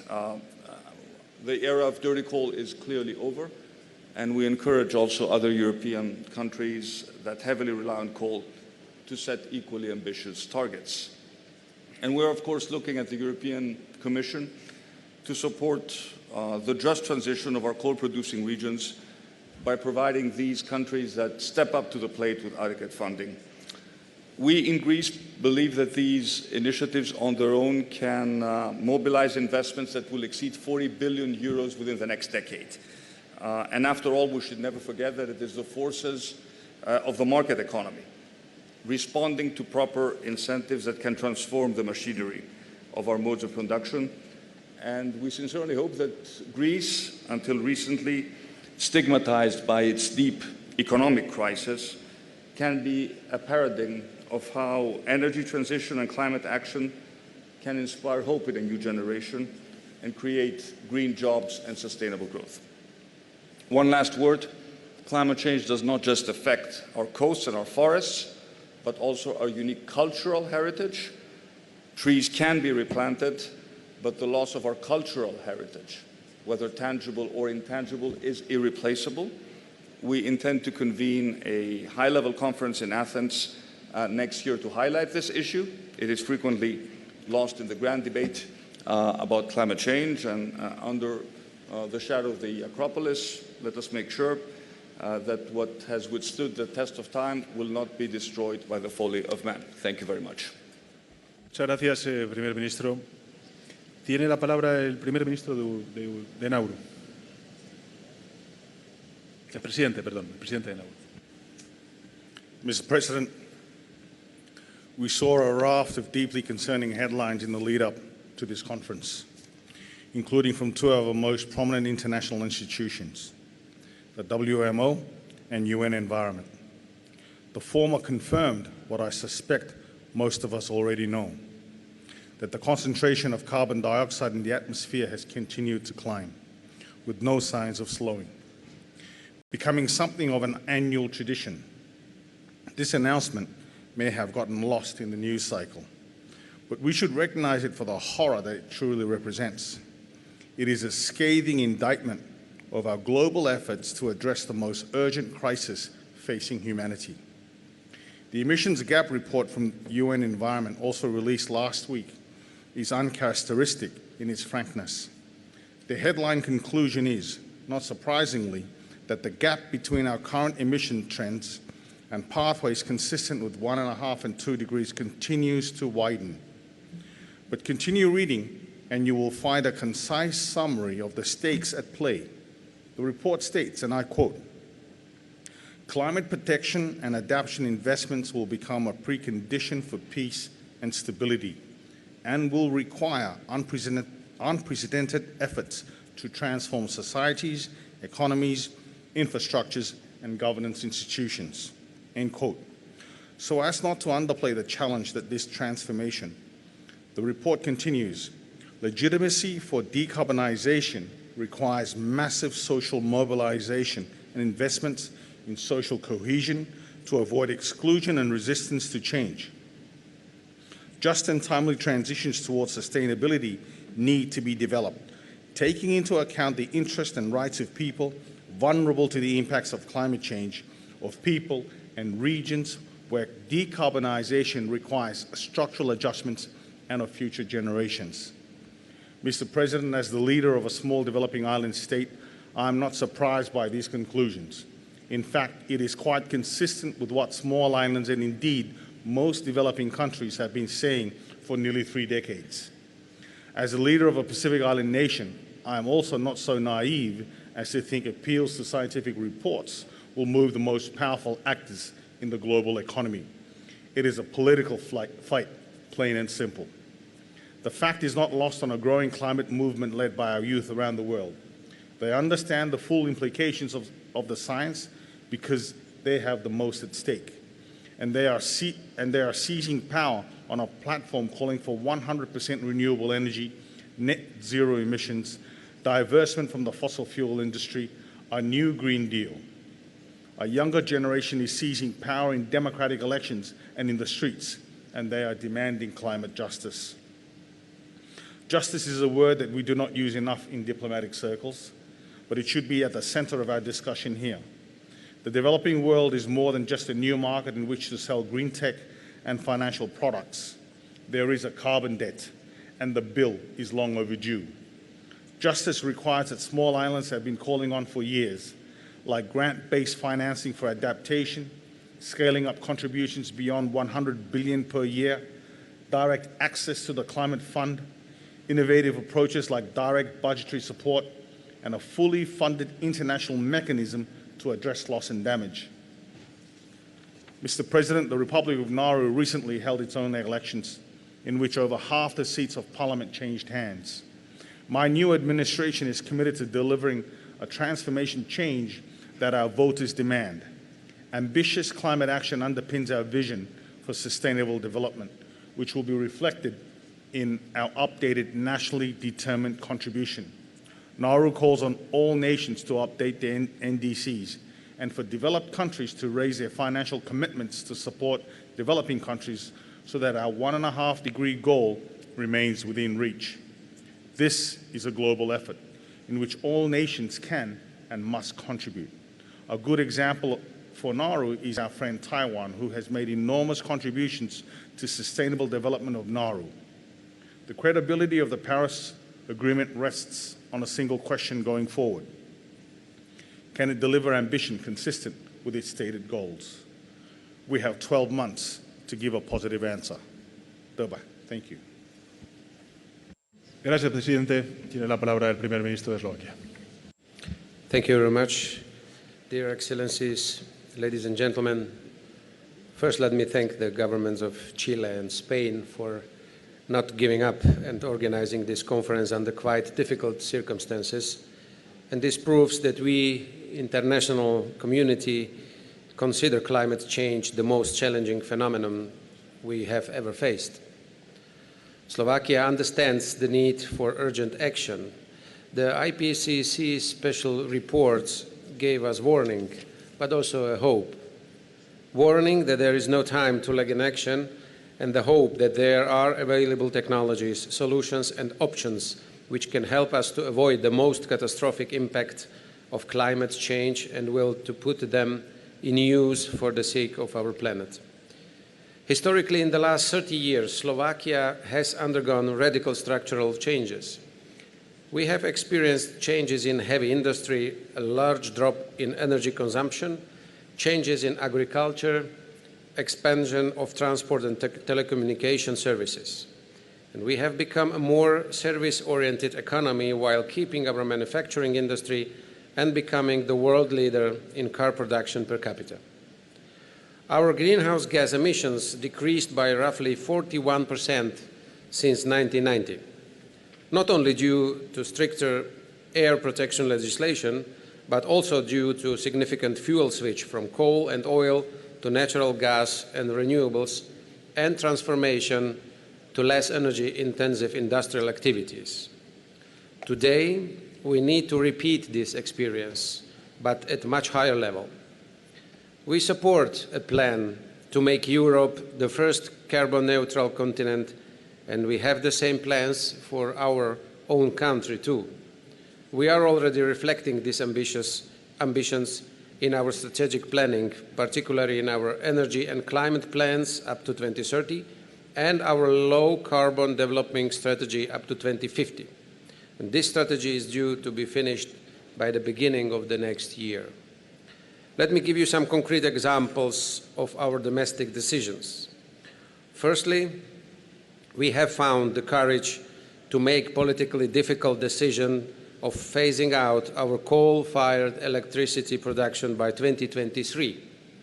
This will lead to phasing out inefficient coal extraction in our country and transforming the entire coal mining region. Keeping social dimension of such a transformation is our highest priority. Secondly, we have to decide to increase our 2030 reduction targets in non-emission trading sectors from 12 to 20%, and at the same time we are going to increase our targets for energy efficiency and renewable energy up to 2030.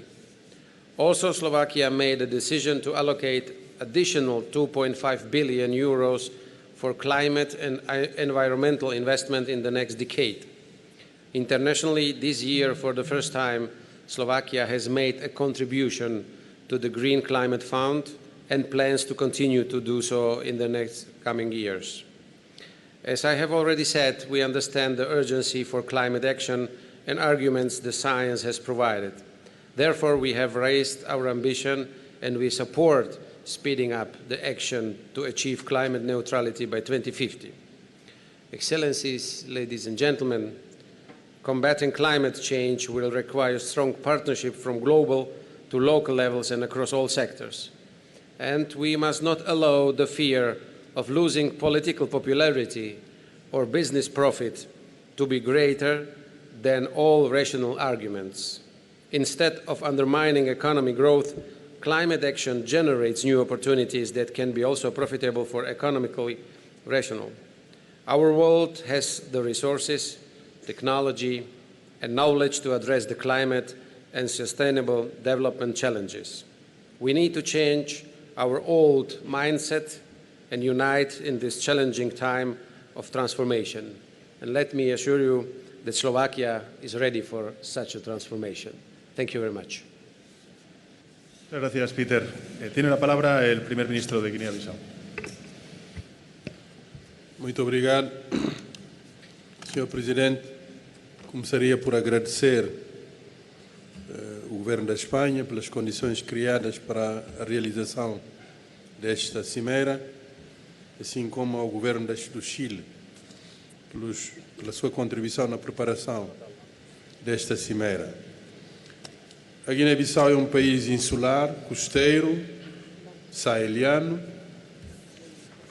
cujas dimensões territoriais variam conforme o nível do mar, tantas das marés.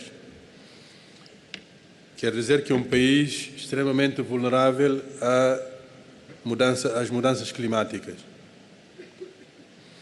É por isso que já há 30 anos que nós nos empenhamos na aplicação de uma política ambiental de construção de reservas. Com efeito, adotamos desde 1988 uma estratégia de conservação da zona costeira e marinha que conduziu sucessivamente à criação de 9 áreas protegidas.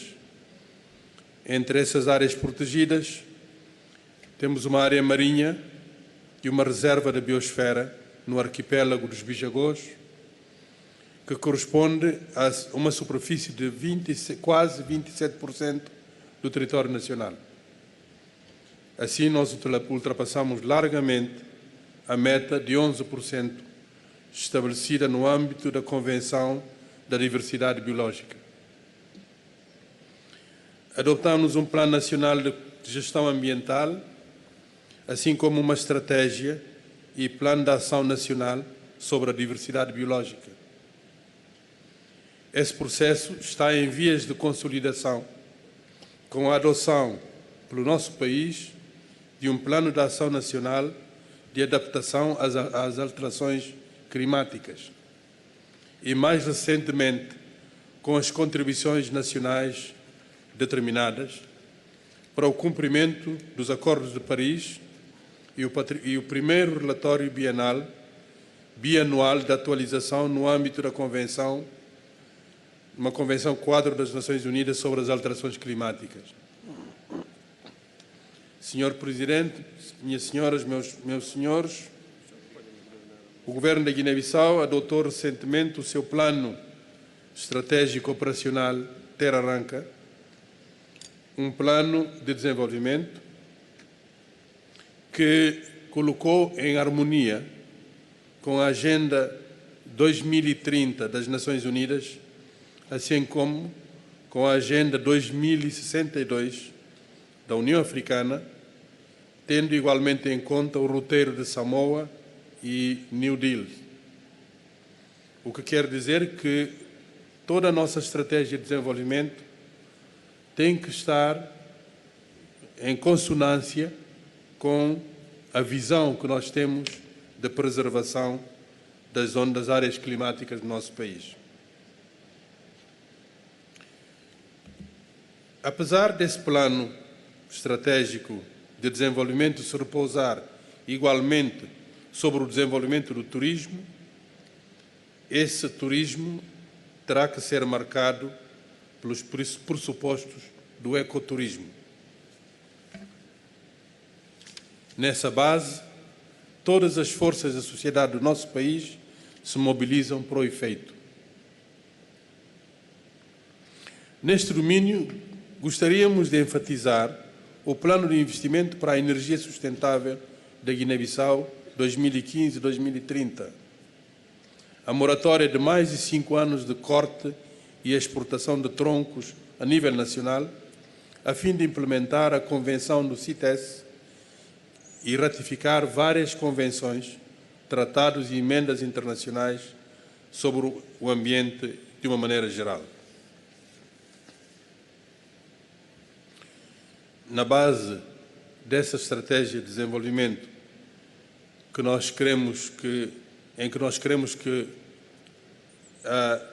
o crescimento do nosso país esteja em harmonia com a preservação daquilo que permite um impacto negativo, no mínimo, sobre a natureza no nosso país, nós gostaríamos de aproveitar a ocasião para reiterar a nossa determinação em prosseguirmos na base da Convenção Quadro das Nações Unidas sobre as alterações climáticas e o Acordo de Paris, assim como sobre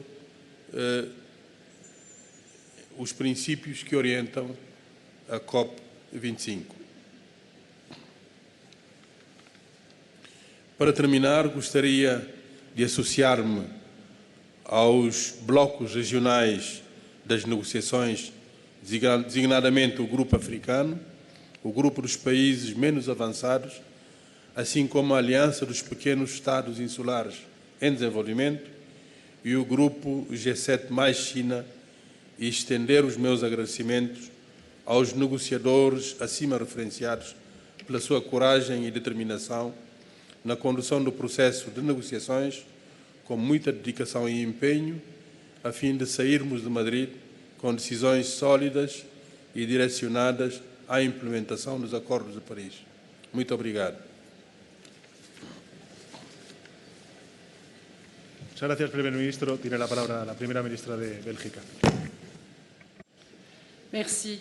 Permettez-moi tout d'abord de remercier le gouvernement espagnol et le gouvernement chilien pour l'organisation de cette COP25.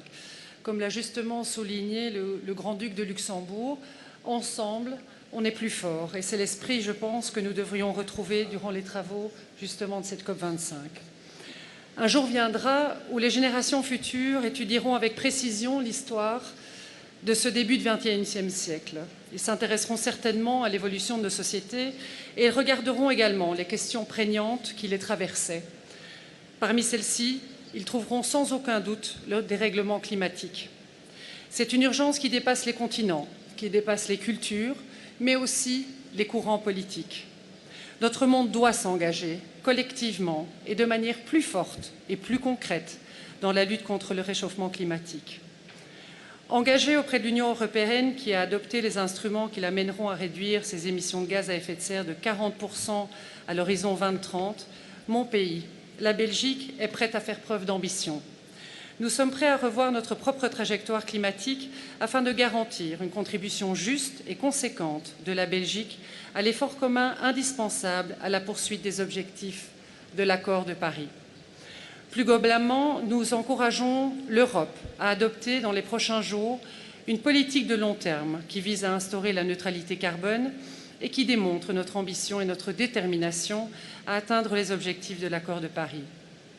Ce, à travers des mesures qui se révéleront socialement justes, économiquement soutenables et écologiquement cohérentes. La Belgique s'inscrit dans une vision qui appréhende la lutte contre le dérèglement climatique comme un moteur de transition économique, énergétique et sociale. Nous soutiendrons en interne comme en externe l'innovation, la créativité et l'intelligence collective pour répondre à ce défi. Car définir la destination ne suffit pas pour s'y rendre. Nous avons la responsabilité d'instaurer les réformes indispensables au respect de la feuille de route que nous fixons. Notre pays doublera sa contribution financière au Fonds vert pour le climat à partir de 2020 afin de placer au cœur de la politique climatique mondiale le principe de solidarité. Nous préconisons également un Gender Action Plan plus ambitieux qui fera de l'égalité entre les femmes et les hommes une préoccupation importante dans la mise en œuvre des accords de Paris. Nous voulons un mécanisme d'échange des quotas d'émissions entre pays qui mènent à une réduction effective des émissions de gaz à effet de serre. Nous insistons pour aboutir à un accord qui soit à la hauteur de cette ambition. Nous avons la volonté de devenir, à l'image du Chili, un des Blue Leaders. Nous voulons faire de la santé de nos mers et océans un intérêt majeur de la transition climatique. En Belgique, cela se concrétisera à travers des initiatives telles que la protection des écosystèmes marins. Ainsi, notre plan national d'aménagement marin en mer du Nord prévoit la désignation d'un tiers de notre territoire maritime comme zone protégée. En parallèle, la Belgique s'est déjà illustrée dans le développement de sa capacité de production d'énergie renouvelable offshore. Notre cap est fixé. 20% de notre demande en électricité proviendra directement des éoliennes au large de nos côtes d'ici 2030. Mesdames et messieurs, je vous disais en introduction, un jour, nos actions seront scrutées par celles et ceux qui nous succéderont. Elles le sont déjà par nos enfants. Ils nous demandent d'agir maintenant, d'agir vraiment. Ne l'oublions pas, l'effort est certainement à la hauteur de l'enjeu. Je vous remercie. Muchas gracias. Tiene la palabra el primer ministro de Eswatini.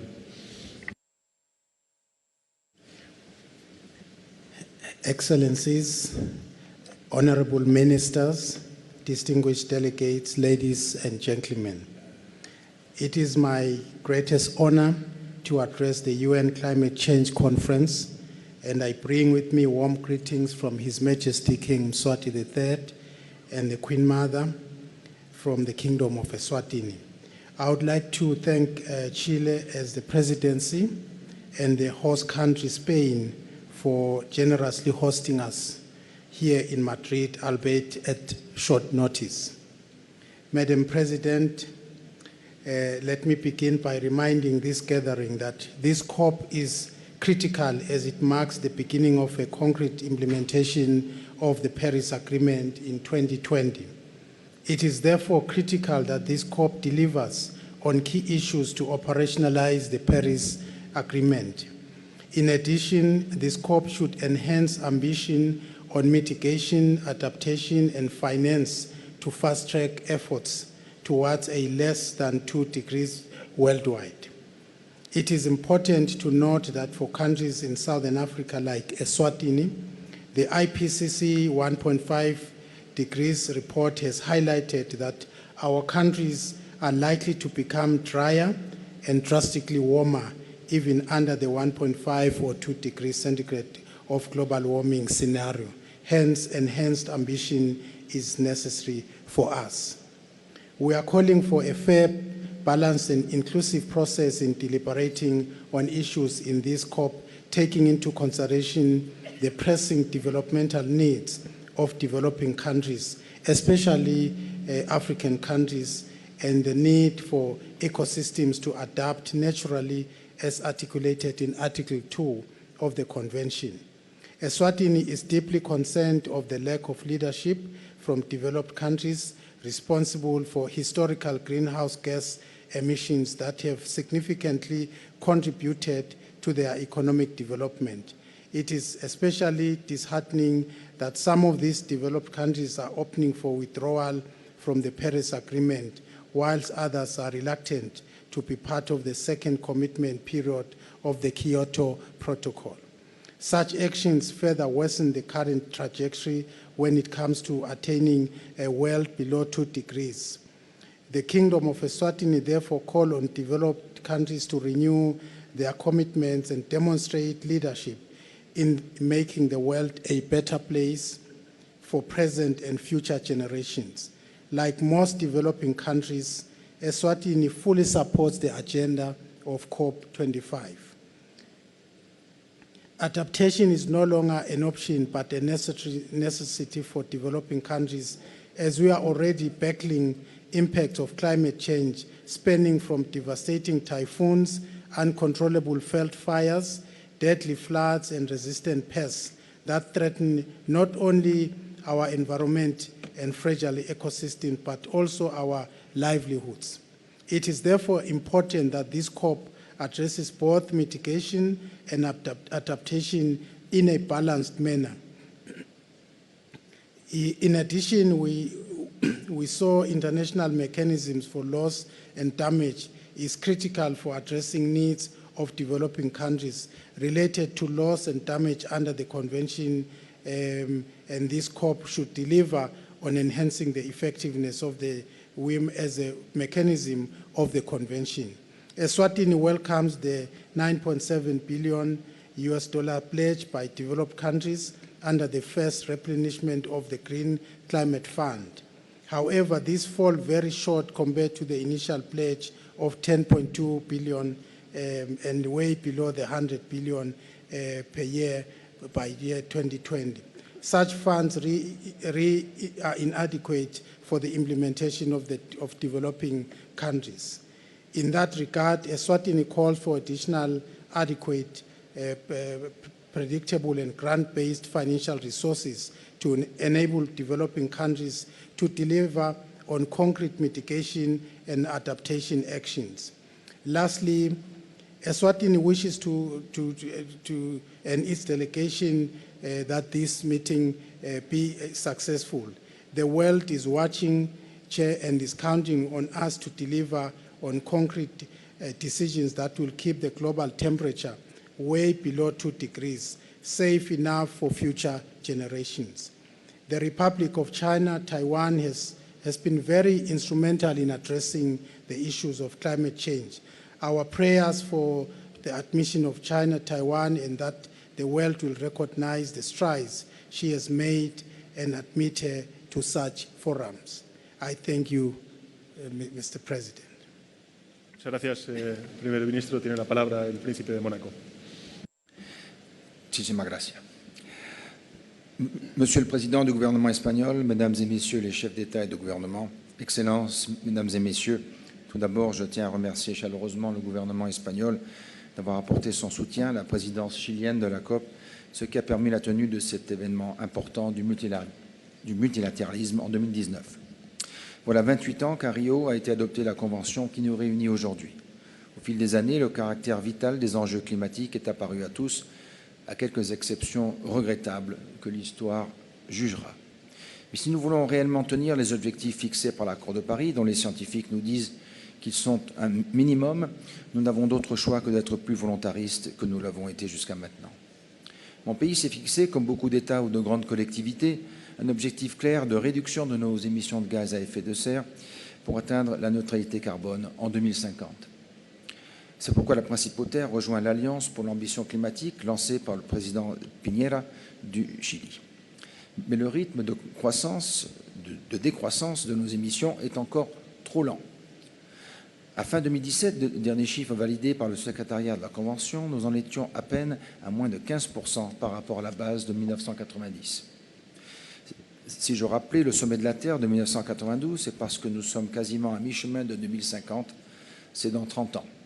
Nous devons donc, à Monaco comme ailleurs, agir rapidement, et il est encore temps.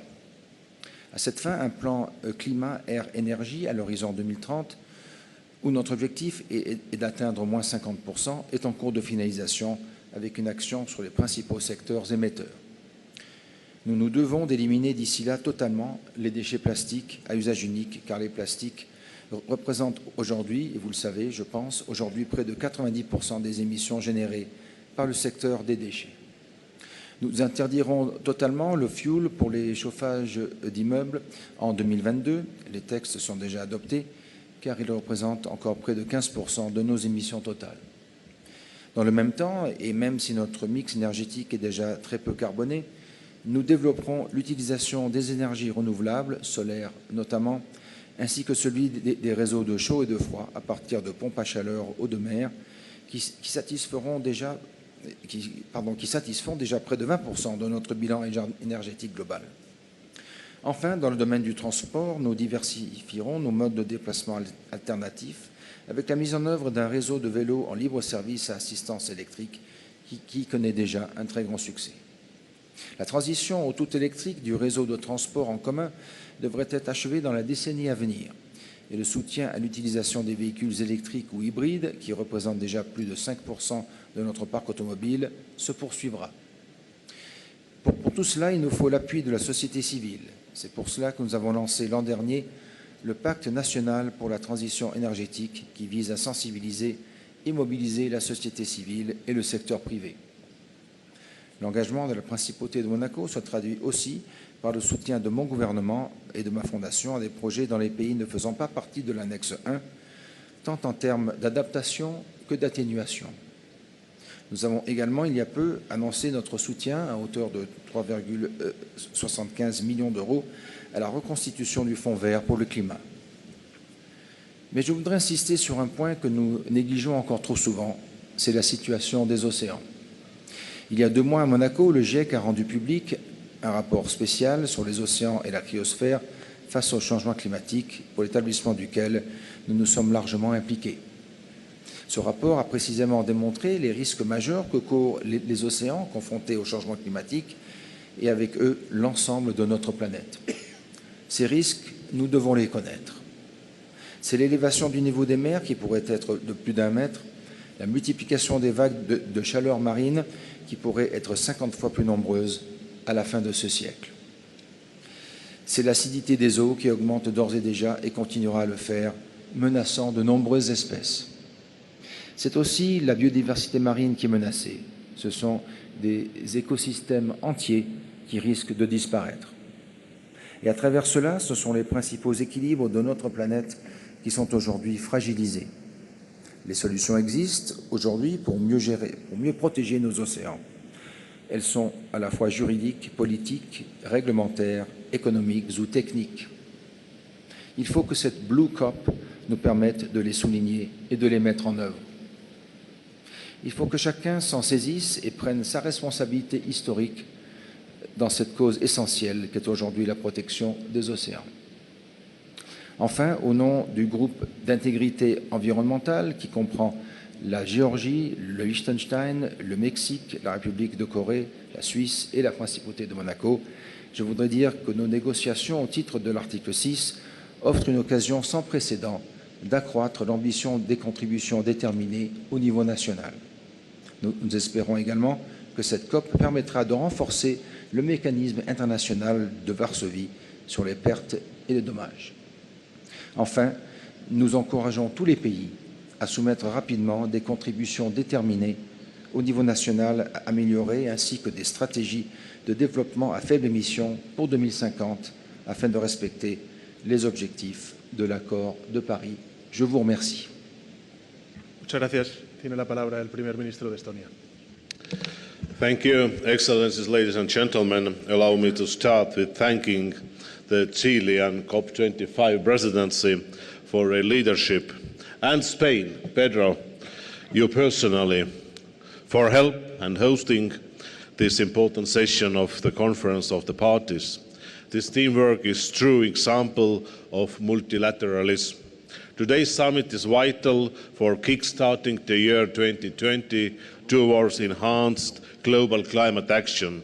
Estonia is fully committed to act diversely and ambitiously in order to achieve climate neutrality in the EU by 2050.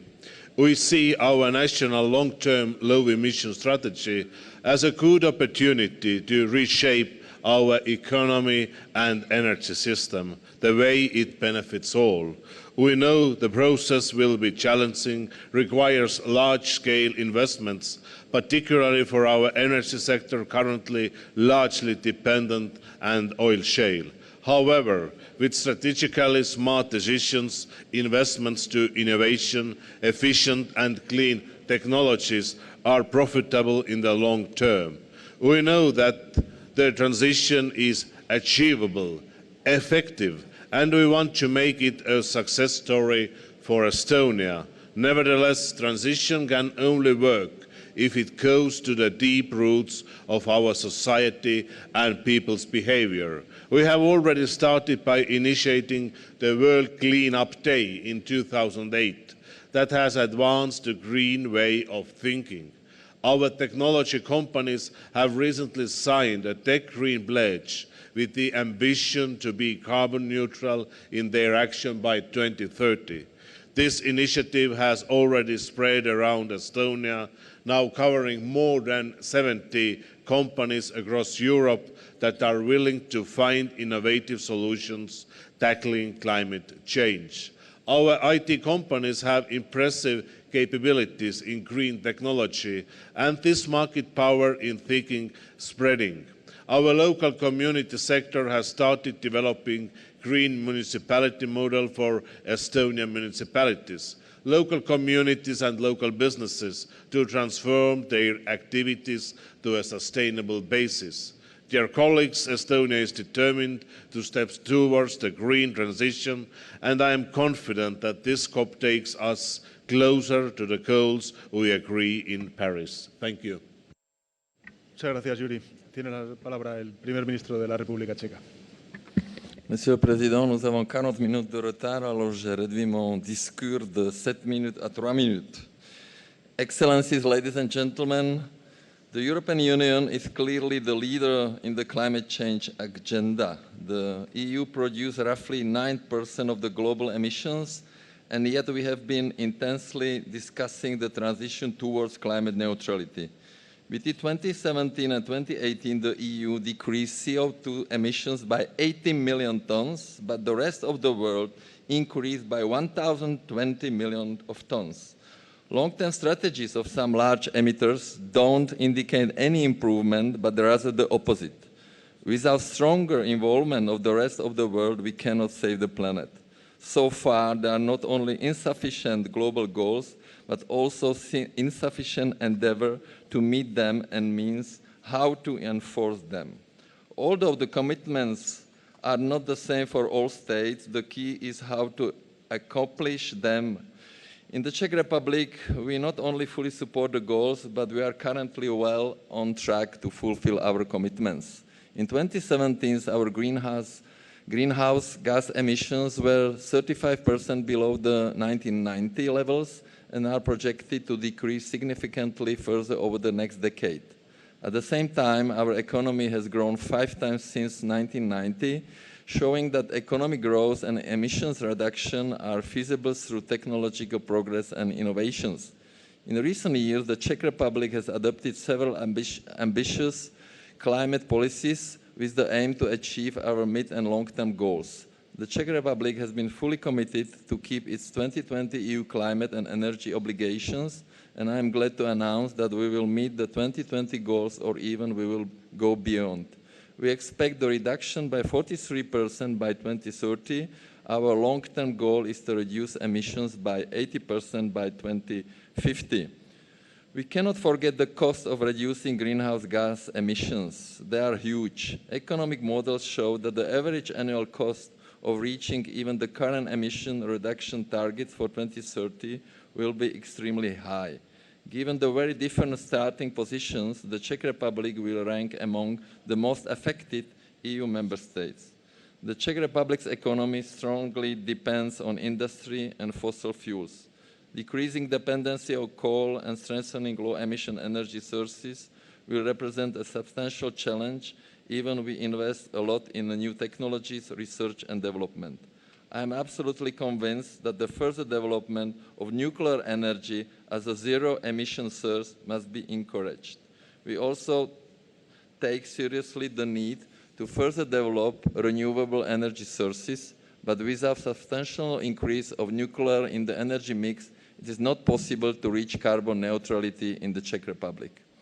As leaders, we also have a responsibility towards our own citizens and economies. We have to protect our environment, and at the same time, we must maintain our economies prosperous and competitive.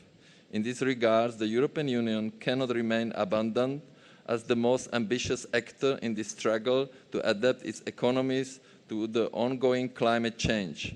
There is only one planet for all of us, and its protection must be a common endeavor shared by all. Muchísimas gracias, André.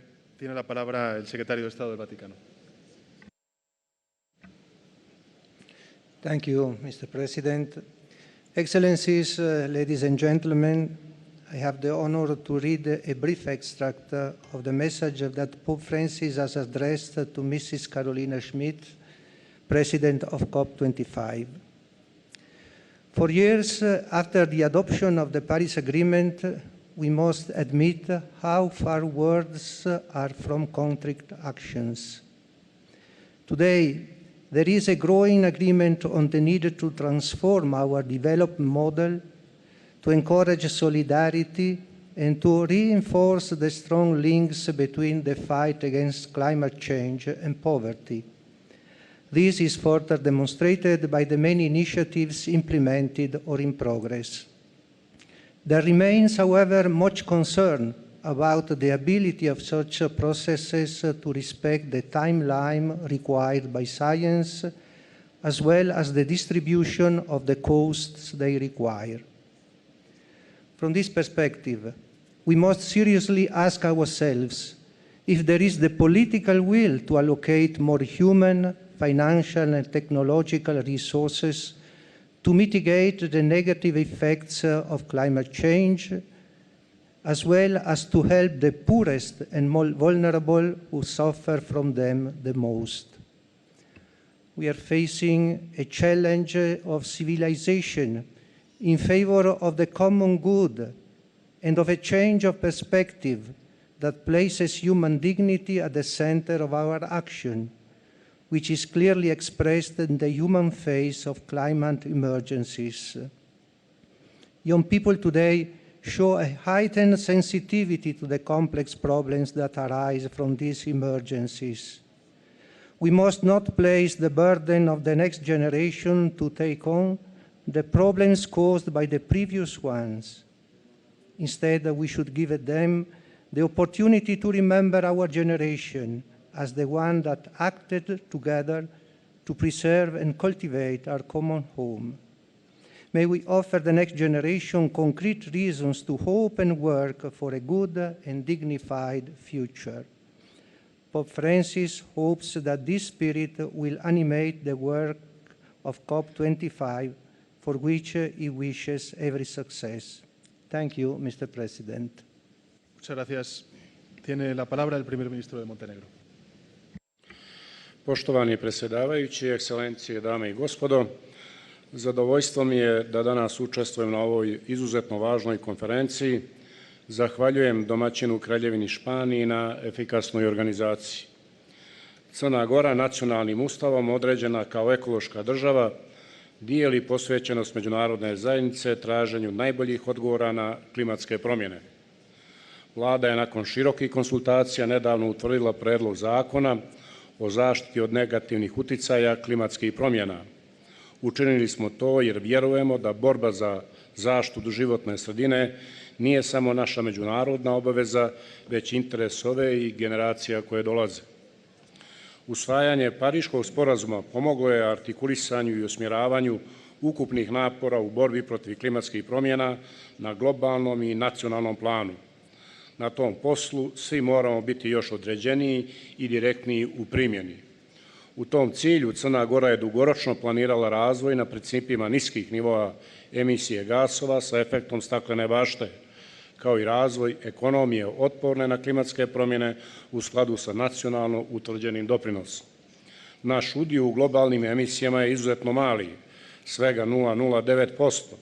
Dodatno smo definisali izuzetno ambiciozan cilj njihove redukcije od najmanje 30% u periodu do 2030. godine, želeći da pošaljemo odlučnu i jasnu poruku, učinit ćemo sve što je u našoj moći.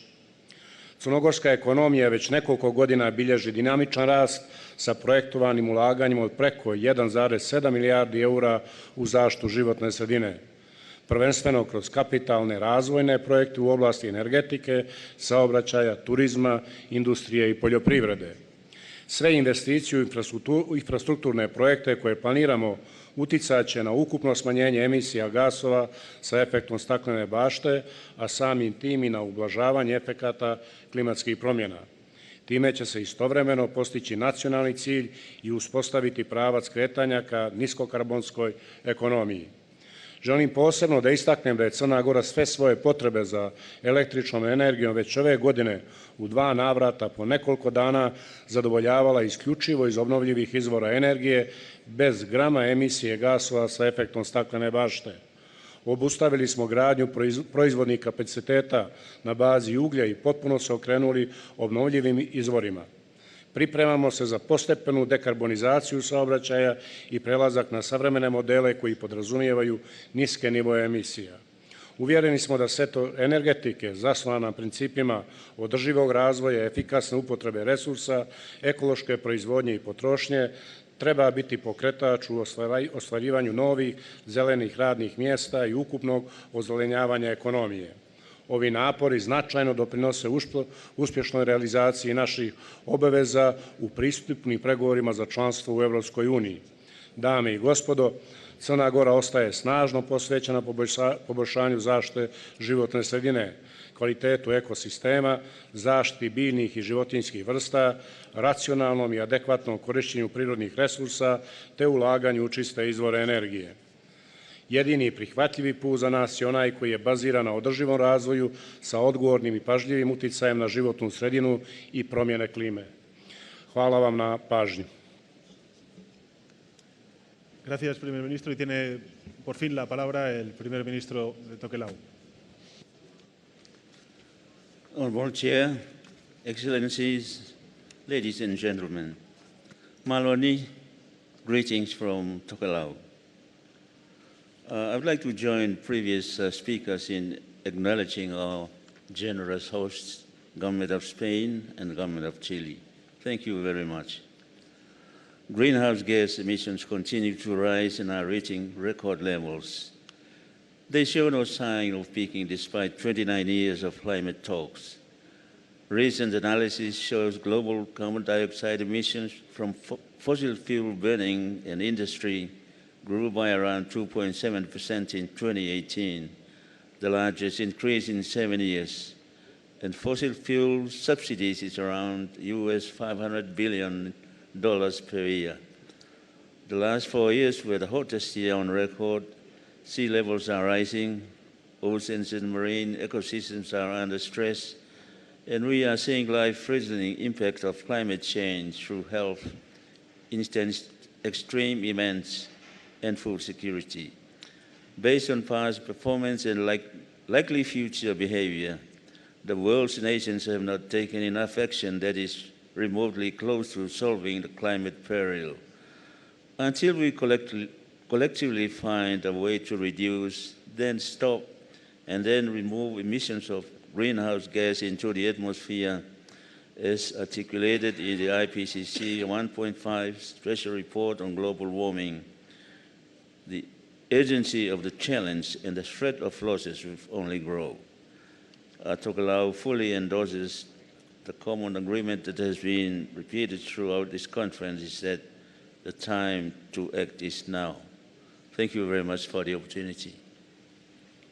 Muchas gracias, primer ministro, y muchas gracias a todos los presidentes, primeros ministros y demás autoridades que han compartido con nosotros los distintos planes de acción climática que estáis llevando a cabo en cada uno de vuestros países y también la mirada puesta en el medio y en el largo plazo para abordar uno de los principales desafíos que tenemos por delante y es lograr la neutralidad climática a mitad de siglo.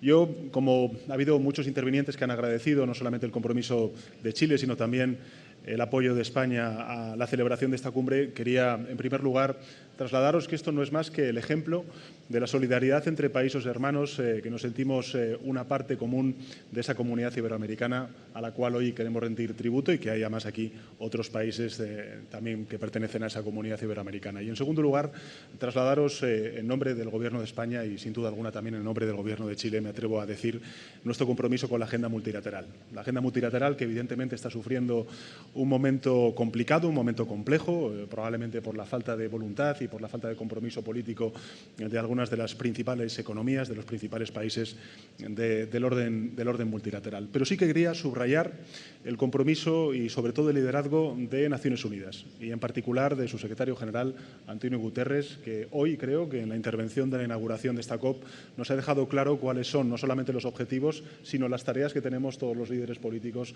que abordar en los próximos años. Así que yo quería finalizar esta breve reunión agradeciéndoos a todos vuestro compromiso, no solamente de palabra, también con la presencia, no solamente en el corto plazo, sino en el medio plazo y en el largo plazo para abordar esa neutralidad climática que es fundamental.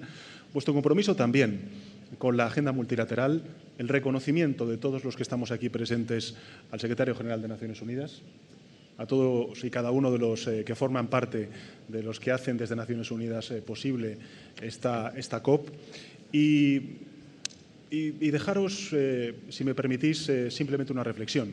Más allá de estas cuatro paredes hay muchísima gente joven que se está reuniendo hoy en Madrid, que se convoca cada semana en muchas partes del mundo exigiendo a sus líderes políticos que les digan la verdad, que les digan que estamos viviendo una auténtica emergencia climática y que lo que piden a sus líderes políticos es que pongamos todos los medios posibles para que el planeta que ellos hereden sea un planeta mucho más justo y sea un planeta sostenible.